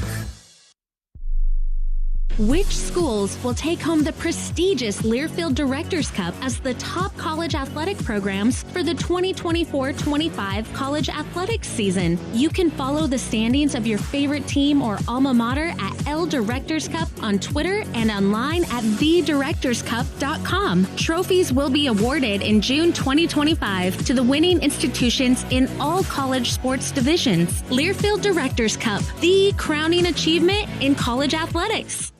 Cheering the Beavs to victory just isn't the same when you're not at the game. Experience the action live in Corvallis. From the Beaver Walk to tailgating traditions at Reser Stadium. But don't stop there. Extend your stay in beautiful Corvallis, where you'll find everything from a hop and craft brewery scene to wineries and great local eats. It's easy to plan your trip at visitcorvallis.com. So book all your home game weekends today and don't miss a beat of Beaver football fun. Visit Corvallis. Come for the game, stay to play.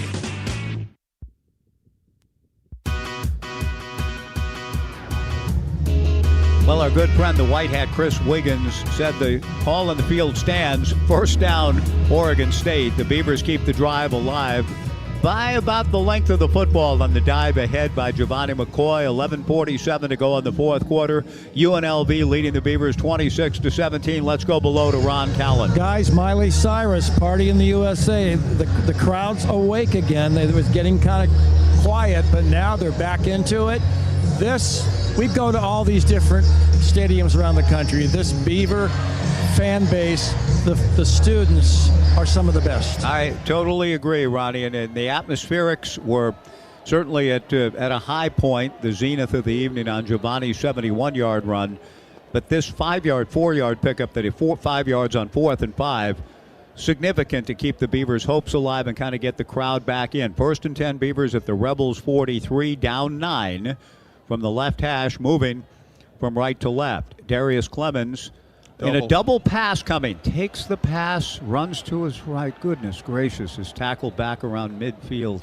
He was supposed to throw it, but no one was open. A double pass and a loss of 7 on first down. 2nd and 17 coming. Once he decided he wasn't going to pass it, though, he needs to read his blocker. Anthony Hankerson was the blocker in front and had inside-out leverage, and Darius went to the outside where Hankerson was trying to push his defender, and had he just gone back to the inside, he at least would have picked up some yards. Instead, loses 7, back to midfield. 2nd and 17 for the Beavers' right hash. Giovanni McCoy out of the shotgun to throw. Again, a pretty good pocket, and throws it in and out of the hands of Trent Walker, incomplete on the end route at the 35. It would have been 3rd down and 2 had he caught it and fallen down right there. He dropped it, and now it's 3rd and 17 from midfield. Yeah, we talked about it pretty much all along. Oregon State has a chance. You just got to put together a game. You got to put together. You don't want to ever say perfect. There's no such thing, but you want to put together a game. And unfortunately, in the second half, there's been some critical mistakes. 26-17 UNLV, 10:46 to play. 3rd and 17 for the Beavers from the right hash at midfield. Giovanni out of shotgun to throw. Pressure comes, steps up, breaks away from one would-be sacker, but not the second. Down he goes at the 40. The sack made by UNLV's Jalen Catalan, and the Beavers had a 1st and 10 at the 43, and now we're back at their own 43. They were in plus territory, and will be punting it away on 4th down in about 24. A gimmick blitz, sort of they junked it up on the defensive side. They had 2 guys on the right, 2 guys on the left, a couple guys in the middle. They all dropped out, and they basically came from both edges. And the guys on the Beaver right edge were able to get through. Josh Green gets the punt away, but Jacob DeJesus has a chance to make a return from the 12, gets to the 20, tries to get to the outside to the 25, jumps ahead to about the 32. Good return, and UNLV in control of the football game with 9:51 to play in the fourth quarter, leading by 9 with the ball back after the Beavers had gotten into plus territory but bogged down and end up punting after a 1st and 10 at the 43 on 4th and 24. So it's game time, really, for the Beaver defense right here. They need a stop, and they're 2 scores down. So it's on the defense, which has played pretty well against a prolific UNLV club most of the night. They've got to stay in that mode to try to stay alive in the game. On first down, a handoff to the right side to the 35-yard line to the first back through. It's Jaden Jet Thomas, a sophomore from Atlanta, and he picks up 4 yards to the 35. UNLV's a go-go attack, but they'll slow it down a little bit now, up 9. Yeah, 2 scores, and with the ball, fourth quarter. 2nd and 6 for the Rebels, who've won 5 straight on the road for the first time in program history. An option play for the quarterback, Haj Malik Williams, fakes it to the running back, turns the corner, and gets the first down to the 44 for a gain of 9. Well done by Haj Malik Williams. It looked like Jack Conné had a clear shot, but just unable to corral number 6, Haj Malik Williams, who is now,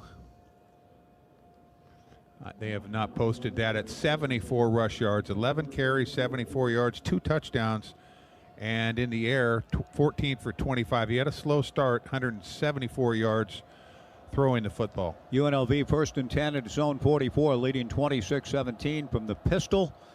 Handoff to Jet Thomas. The Beavers are on him with Alton Julian, part of it, along with Jacob Schuster, for a gain of 2 to the 46. 2nd down and 8. Samisi Saluni and Schuster leave. Kai Richardson and Tavita Pomee come in. Kai Richardson is a name we haven't called, Jimmy, this year. As far as I know, I don't believe he's played. Yeah, I don't think so. But he's in there now as the Beavers are trying to find answers up front. He's in there with Tavita Pomee, Shamar Meikle, and Andy Alfieri on the edges, right and left, respectively. 2nd and 8 out of the pistol with a fullback, and Alfieri rides down Jet Thomas for a loss. Back to the UNLV 43-yard line, a loss of 3. 3rd and 11 coming up. Nice job by Andy. Trent Bray said, hey, we've been playing Alfieri out of necessity on the edge the last couple of weeks, but he's got something there, and he showed it indeed on that play. Yeah, he came from the left edge and just corralled the fullback 3 yards deep in the backfield, and Oregon State with a great opportunity defensively. Down 26-17, need it desperately, need to get off the field. 7:15 to play in the game. 26-17 Rebs, 3rd and 11 for the Beavers. UNLV at its own 43. Out of the shotgun with pressure, and Olo gets home. The Beavers get a sack on Haj Malik Williams back to the 30. A tremendous play by Oluwaseyi Omatosho on the sack to the 30. A huge loss, and the Beavers forced the punt, a loss of 13. That, Jimmy, could change and flip this game. The last 2 plays by Alfieri and Olo. Marshall Nichols to punt. Great job by the Beavers. The Beavers bump into the kicker, no flag thrown. Trent Walker fields the punt at about the 23 and runs to about the 28, where the Beavers will have it 1st and 10 after a timeout on the field. Andy Alfieri and Oluwaseyi Omatosho with back-to-back plays that keep the Beavers in the game when we return. 6:28 to play in the 4th. UNLV 26, the Beavers 17 on the Beaver Sports Network from Learfield. Today's game's Benny's Buddies Pet Spotlight, the official fan club for your favorite pet, brought to you by your local Toyota dealers, is Benny's Buddies member Faith, the horse from Philomath. Faith enjoys galloping around with her mom Mallory and attending rodeos during the summer. Sign up your pet today at osubeavers.com/Benny's Buddies. Each member gets an official social media filter, and Toyota and Oregon State will be giving away collars, leashes, treats, toys, and so much more. Whether it's OSU Game Day or you're getting ready for OSU Game Day, make sure Dairy Mart is on your playlist. With 39 neighborhood stores throughout the Willamette Valley, Dairy Mart has everything you'll need for a great game. Beer and pop, ice, chips, healthy, fresh-to-go snacks, even hot deli items, and your favorite Lockmead dairy products. Stop into your local Dairy Mart and get what you really want for Beavers Game Day. Dairy Mart is here, man. Dairy Mart's right here. First downs are a big deal at Reser Stadium, and now Beaver Nation has another big deal to celebrate with the McDonald's Game Day Bundle in the McDonald's app. Get tailgating with a 20-piece McNuggets bundle featuring the classic 20-piece McNuggets you love, plus 2 medium orders of our golden world-famous fries, all for just $10.99 and only on the app. Must opt into rewards at participating McDonald's. Valid through 2024 through 2025 football season. Ba-da-ba-ba-ba.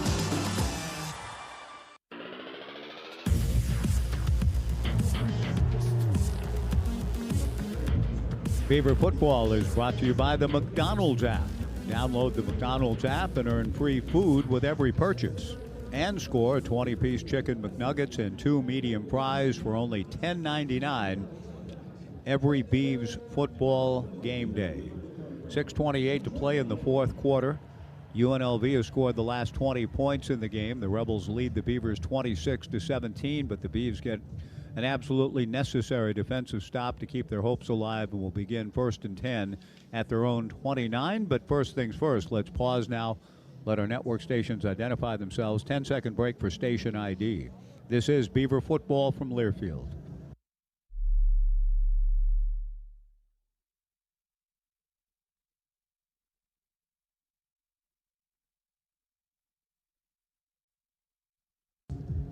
The official attendance tonight on what has been just a magnificent evening for just about anything. The sport of football.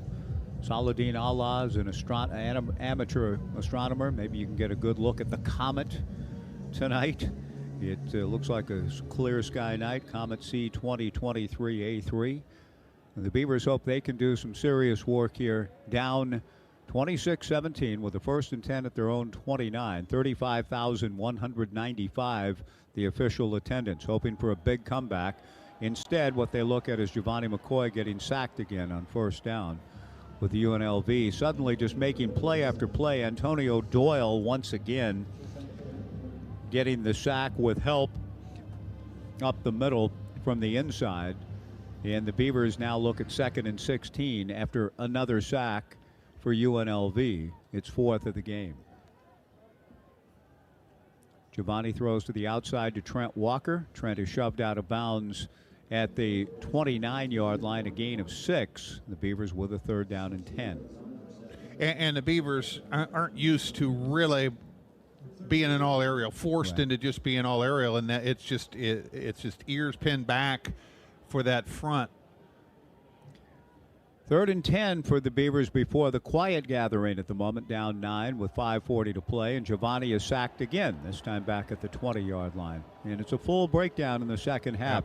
Yep. Antonio Doyle home again, and the Rebels are about to put this one away, it would appear. I don't see how it's 4th down. The Beavers are keeping their offense on the field. I mean, I guess you feel like you're in an utter desperation mode. Yeah, no deader than dead. Hey, here's the thing.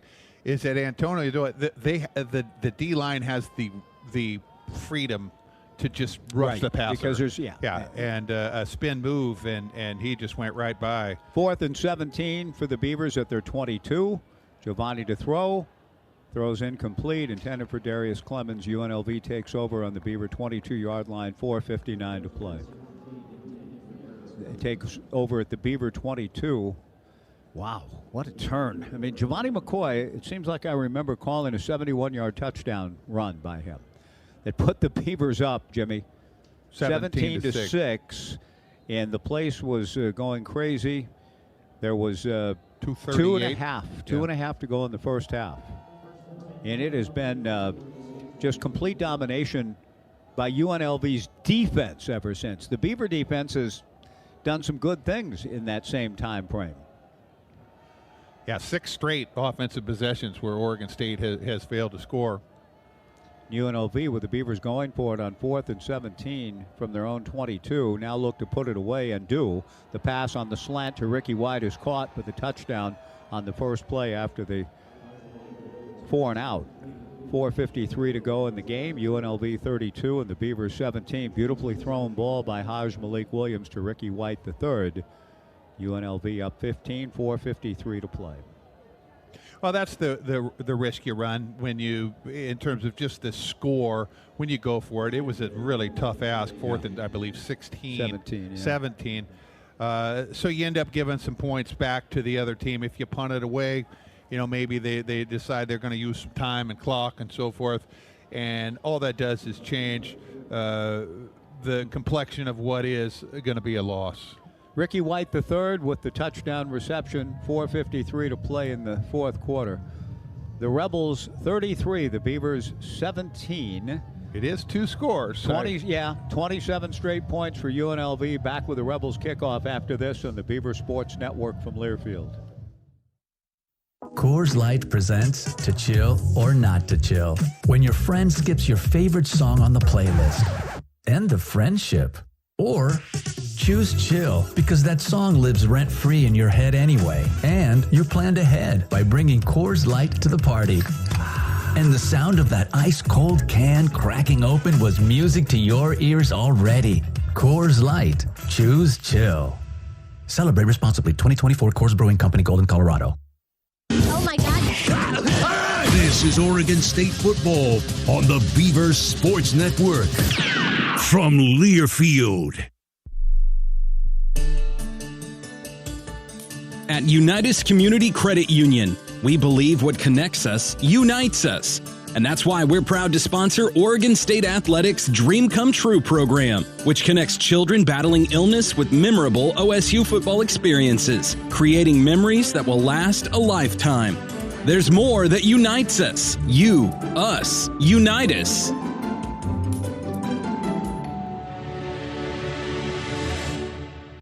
Have you ever wanted to drive a MAX train? Now's your chance. Get in the driver's seat at TriMet with pay starting at over $29 an hour with a hiring bonus of $7,500. That's right, a $7,500 hiring bonus, along with a generous retirement plan, health insurance, and many other benefits. Steer your career and apply today at TriMet.org/MaxOperator. Again, that's TriMet.org/MaxOperator. TriMet, how life moves.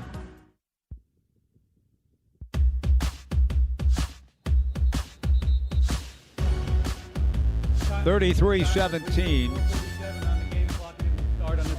UNLV, the kickoff from Caden Chittenden went out of the Beavers, took the touchback. First down pass incomplete from Giovanni McCoy. It'll be second down and 10 for the Beavers at their own 25. Luka Vincic with the shotgun snap to Giovanni, who's been sacked 5 times. Throws it to Trent Walker along the left sideline. Trent makes the catch, and down he goes at the 32-yard line. 32, leaving the Beavers with a 3rd and 3 from their own 32. 4:41 to play. 33-17. Jim, you said hopefully as we're going to break, a 2-score game. Yeah, well, I mean, you're right. You got to look at what you're looking at. The path to victory is, 2 touchdowns, 2 twos, and probably an onside kick. 3rd and 3. Design quarterback run. A penalty flag comes out as Giovanni McCoy picked up the first down. The field judge threw it from way back around the UNLV 40. I'm not sure what he espied, but on the quarterback draw, Giovanni had picked up the first down. We'll see now what the field judge saw, and he reports his call to the white hat, Chris Wiggins. Personal foul. Hands to the face, number 0 defense, 15-yard penalty added to the end of the run, automatic first down. That helps with cornerback Tony Grimes after Giovanni had picked up the first down. The Beavers had 21 yards of total offense prior to the last 2 plays in the second half. Now they're losing yards on the sacks and the Darius Clemens play. Giovanni McCoy moves over to get Jermaine Terry II to the proper alignment. He was on the right side, now settles in at a slot left. The ball taken to the UNLV 48.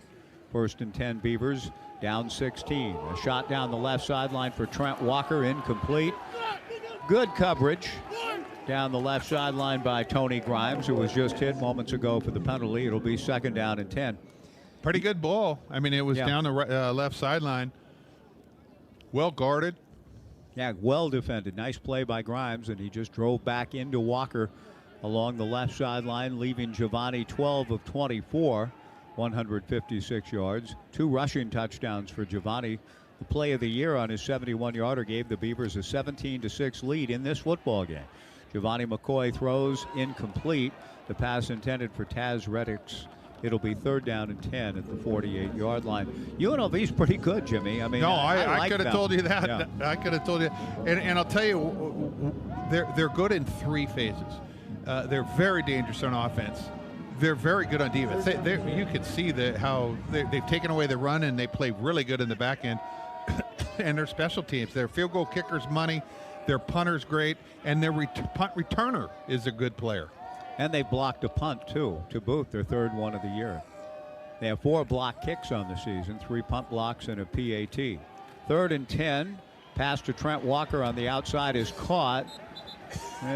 Borderline late hit with Trent Walker making the catch and going out of bounds at the 30. 1st down Beavers, a hard hit from Jalen Catalan, but no flag ensues. The clock down to 3:51 to play in the 4th quarter. The Rebels leading 33-17.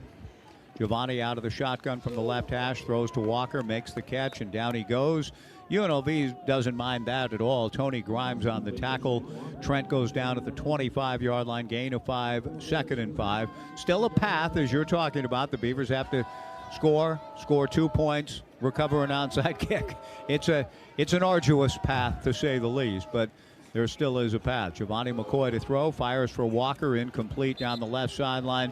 Very physical coverage, and it leaves the Beavers with a 3rd down and 5. Trent Walker on the evening, 8 catches for 79 yards, had a critical drop on the last possession that would have given the Beavers an opportunity to perhaps keep that drive alive. The coverage from Tony Grimes. 3rd and 5 at the Rebel 25, Beavers down 16. Running play here, Mike. 3:09 to play. Giovanni in shotgun, flanked by Hankerson. Hankerson slips into the right flat. He's the intended target, makes the catch at the 25, but will be brought down short of the 1st down at the Rebel 23. 4th down and 3 for the Beavers. It essentially amounted to a run play, getting the ball to Hankerson in the flat. It was just such a light box. I think the Beavers would have been able to pick up, whatever they needed in the middle. But Mike, we talked about the UNLV team. One of the things they've done very well is tackle. This is probably the best tackling defense we've seen. 4th and 3 for the Beavers at the 23. Down to 2:27 to play. Giovanni trying to keep the Beavers' very slim hopes alive and runs to his left, and he will unless there's a flag. He's at the 20 to the 15 to the 10. Oh, and will go out of bounds with a ridiculous late hit. Just a ridiculous play on the part of UNLV's defender. I mean, goodness gracious. The foul on Jed Elad.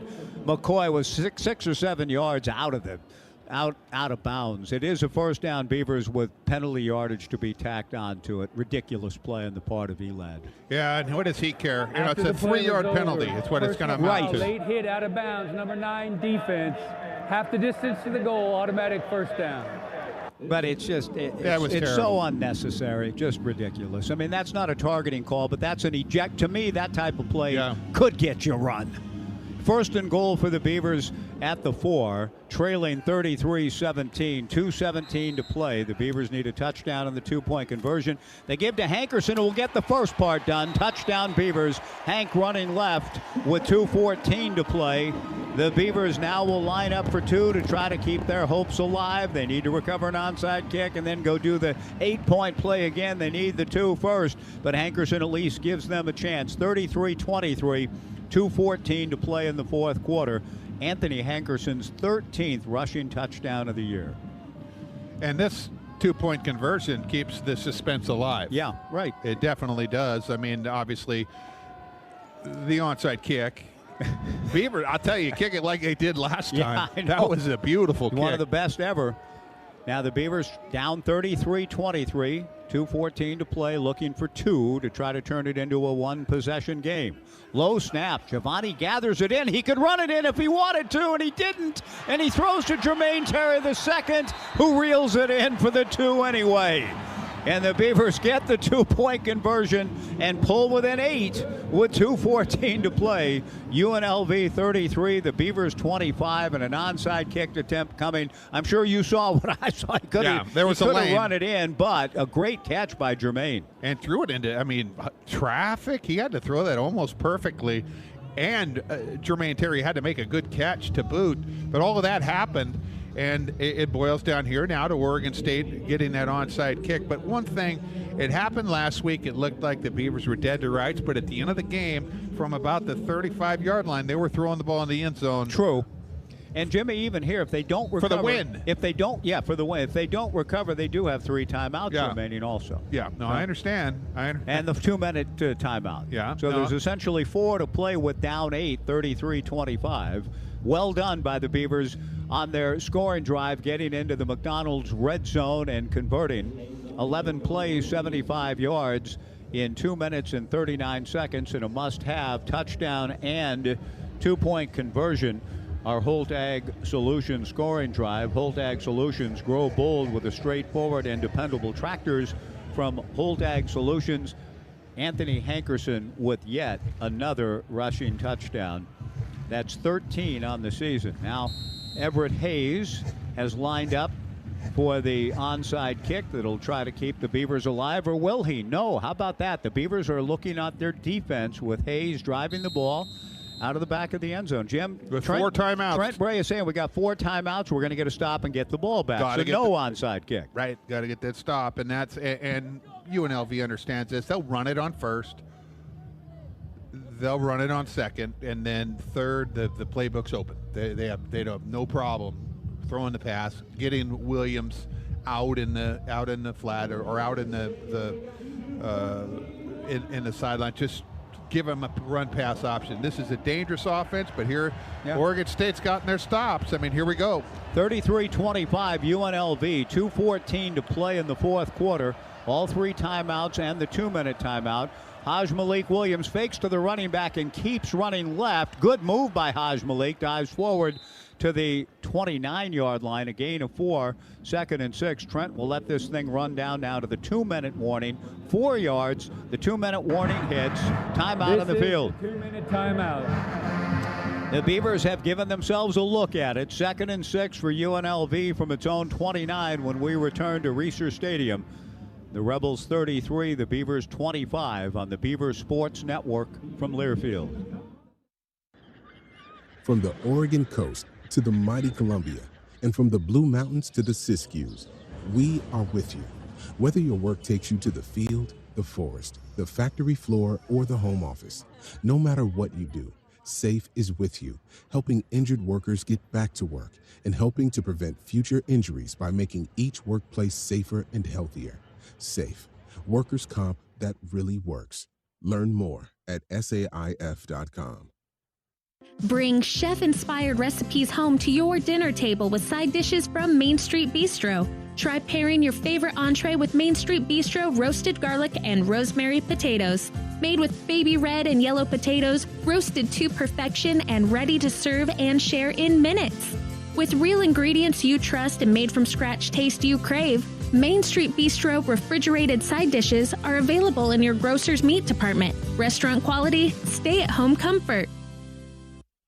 The Oregon Air Guard is Oregon's hometown Air Force. Who says you have to go far to put down roots? With offices in Portland, Vancouver, Beaverton, Albany, Bend, Klamath Falls, Grants Pass, and Medford, we have recruiters across the state that will help you discover where you can serve part-time right here in Oregon. The Oregon Air Guard offers 100% tuition paid for in-state colleges and universities, world-class technical training, and the ability to help you achieve your goals. The best way to predict the future is to write it yourself. We're proud to partner with OSU Athletics. Go Beavs!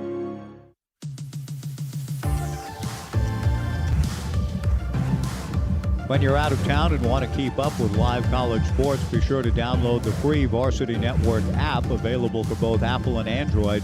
Listen to college sports live with the Varsity Network app, and Beaver football is also brought to you by our friends at BECU, a member-owned, not-for-profit credit union. Proud to support Oregon State athletics in putting their members' best interests first. BECU, power in people.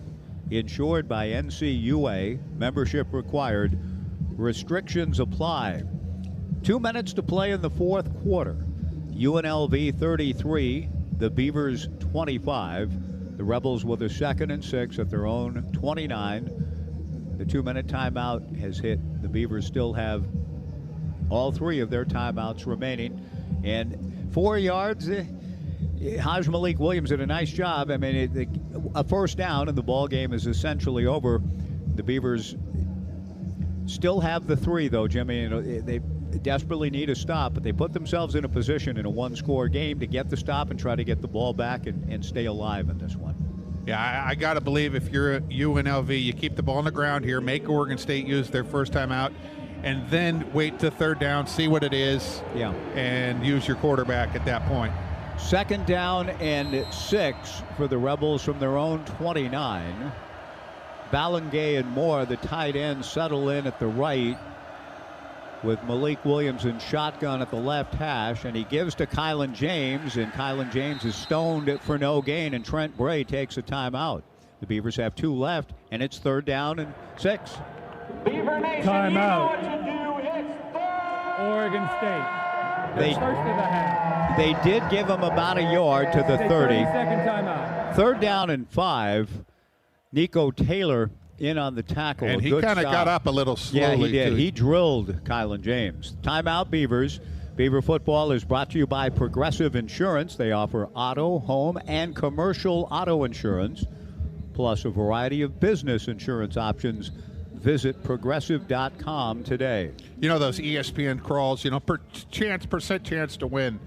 I mean, if the Beavers get a stop, I mean, they've got a shot, a legitimate shot. Now, if they don't get a stop, I think the game is over or near. So you said they would take a look at their options 3rd and 5. You wouldn't be surprised if they throw it, but you'd think they're going to roll Malik Williams out, give him an option. He has a bunch formation to the field right. He backpedals on 3rd and 5, and now he rolls right, and he looks upfield, and he's being chased, still being chased, gets rid of it, and it's intercepted.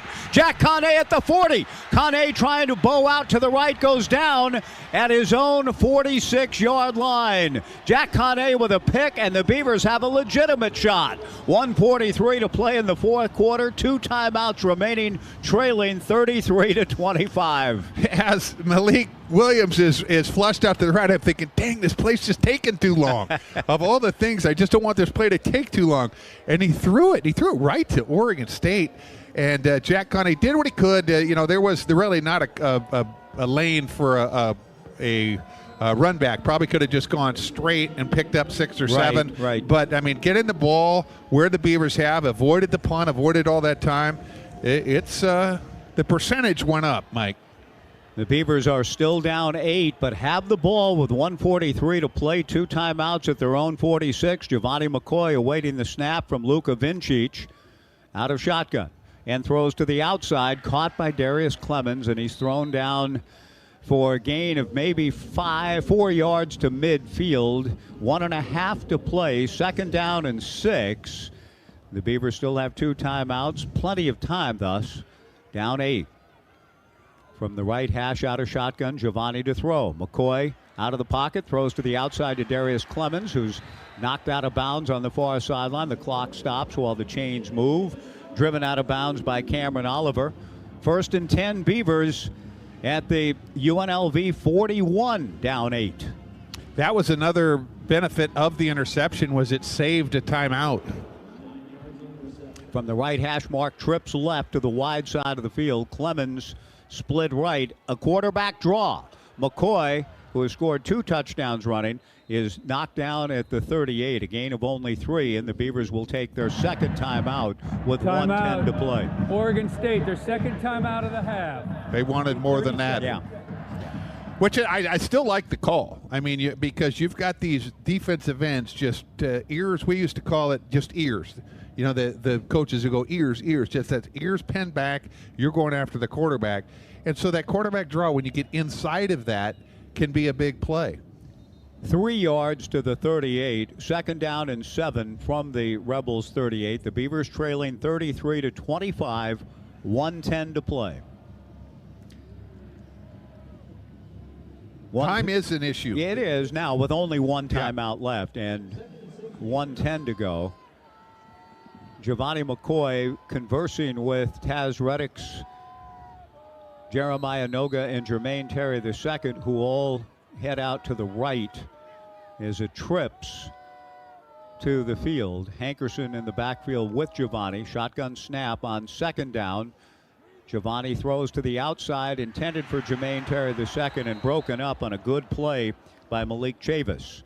It'll be third down now and 6 for the Beavers at the Rebel 38. Good play by the defender, and a nice catch attempt again by Jermaine Terry, reaching out with his hands, trying to just muscle it in, but unfortunately the defender had his hand in there and just knocked the ball away. Great defensive play, and a good pass too by Giovanni. Well thrown.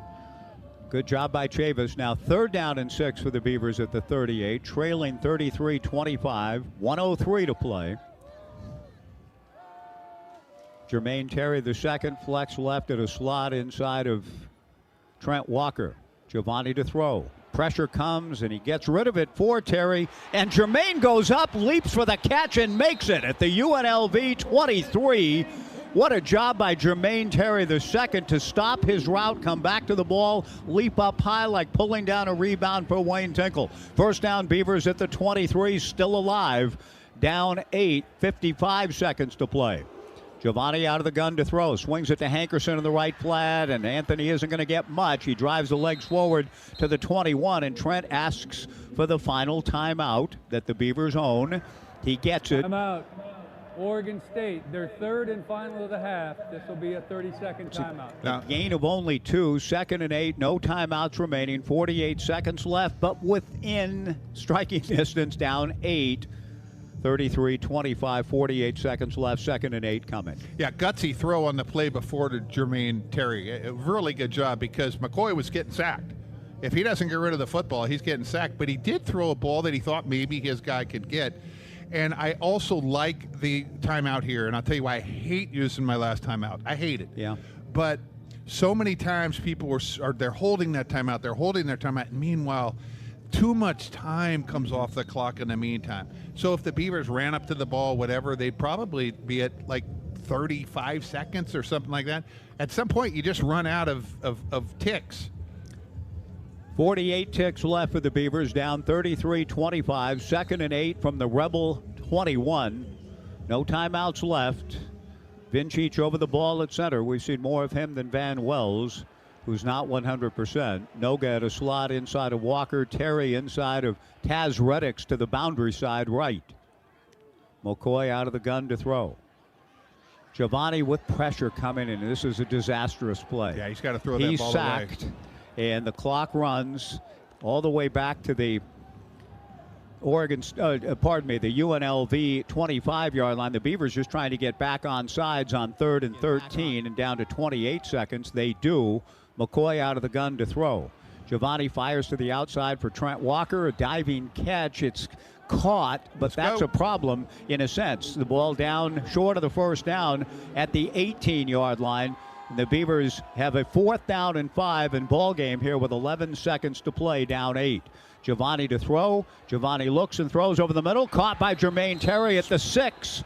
First down, Beavers. 1st and goal to go. 3 seconds left. The Beavers probably should spike it. McCoy's going to try to right here. Now a flag came out. If it's on the Beavers, the game could be over for a false start. I think the game's over.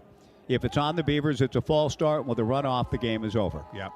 Should have spiked it. Should have spiked it down. I mean, with 3 seconds, you could spike it and have 2 seconds or 1 second left. Trent Bray is yelling at one of the officials on the far side. The officials are talking about it, and the Beavers were up, and Giovanni, instead of spiking, was trying to run a play down 33-25. Which wasn't a bad idea because everybody was looking for the spike. Maybe you catch them, everybody's sleeping. I hear you. You can score, but if there's a penalty, it's over. Here comes the call from the white hat. UNLV's not running off the field yet. The ball was snapped prior to the ready for play. There was no foul and no play. It is first down, Oregon State. Okay, so you get one shot at it, Jimmy. 1st and goal from the 3. The clock will start on my signal. Okay, I still think they should spike it. Yeah, I agree, because then they could talk about the play. They have 3 seconds, but Giovanni's in shotgun. 1st and goal, looking to throw, and this is ball game. Fires it incomplete, and the game is over. UNLV survives and wins it 33-25.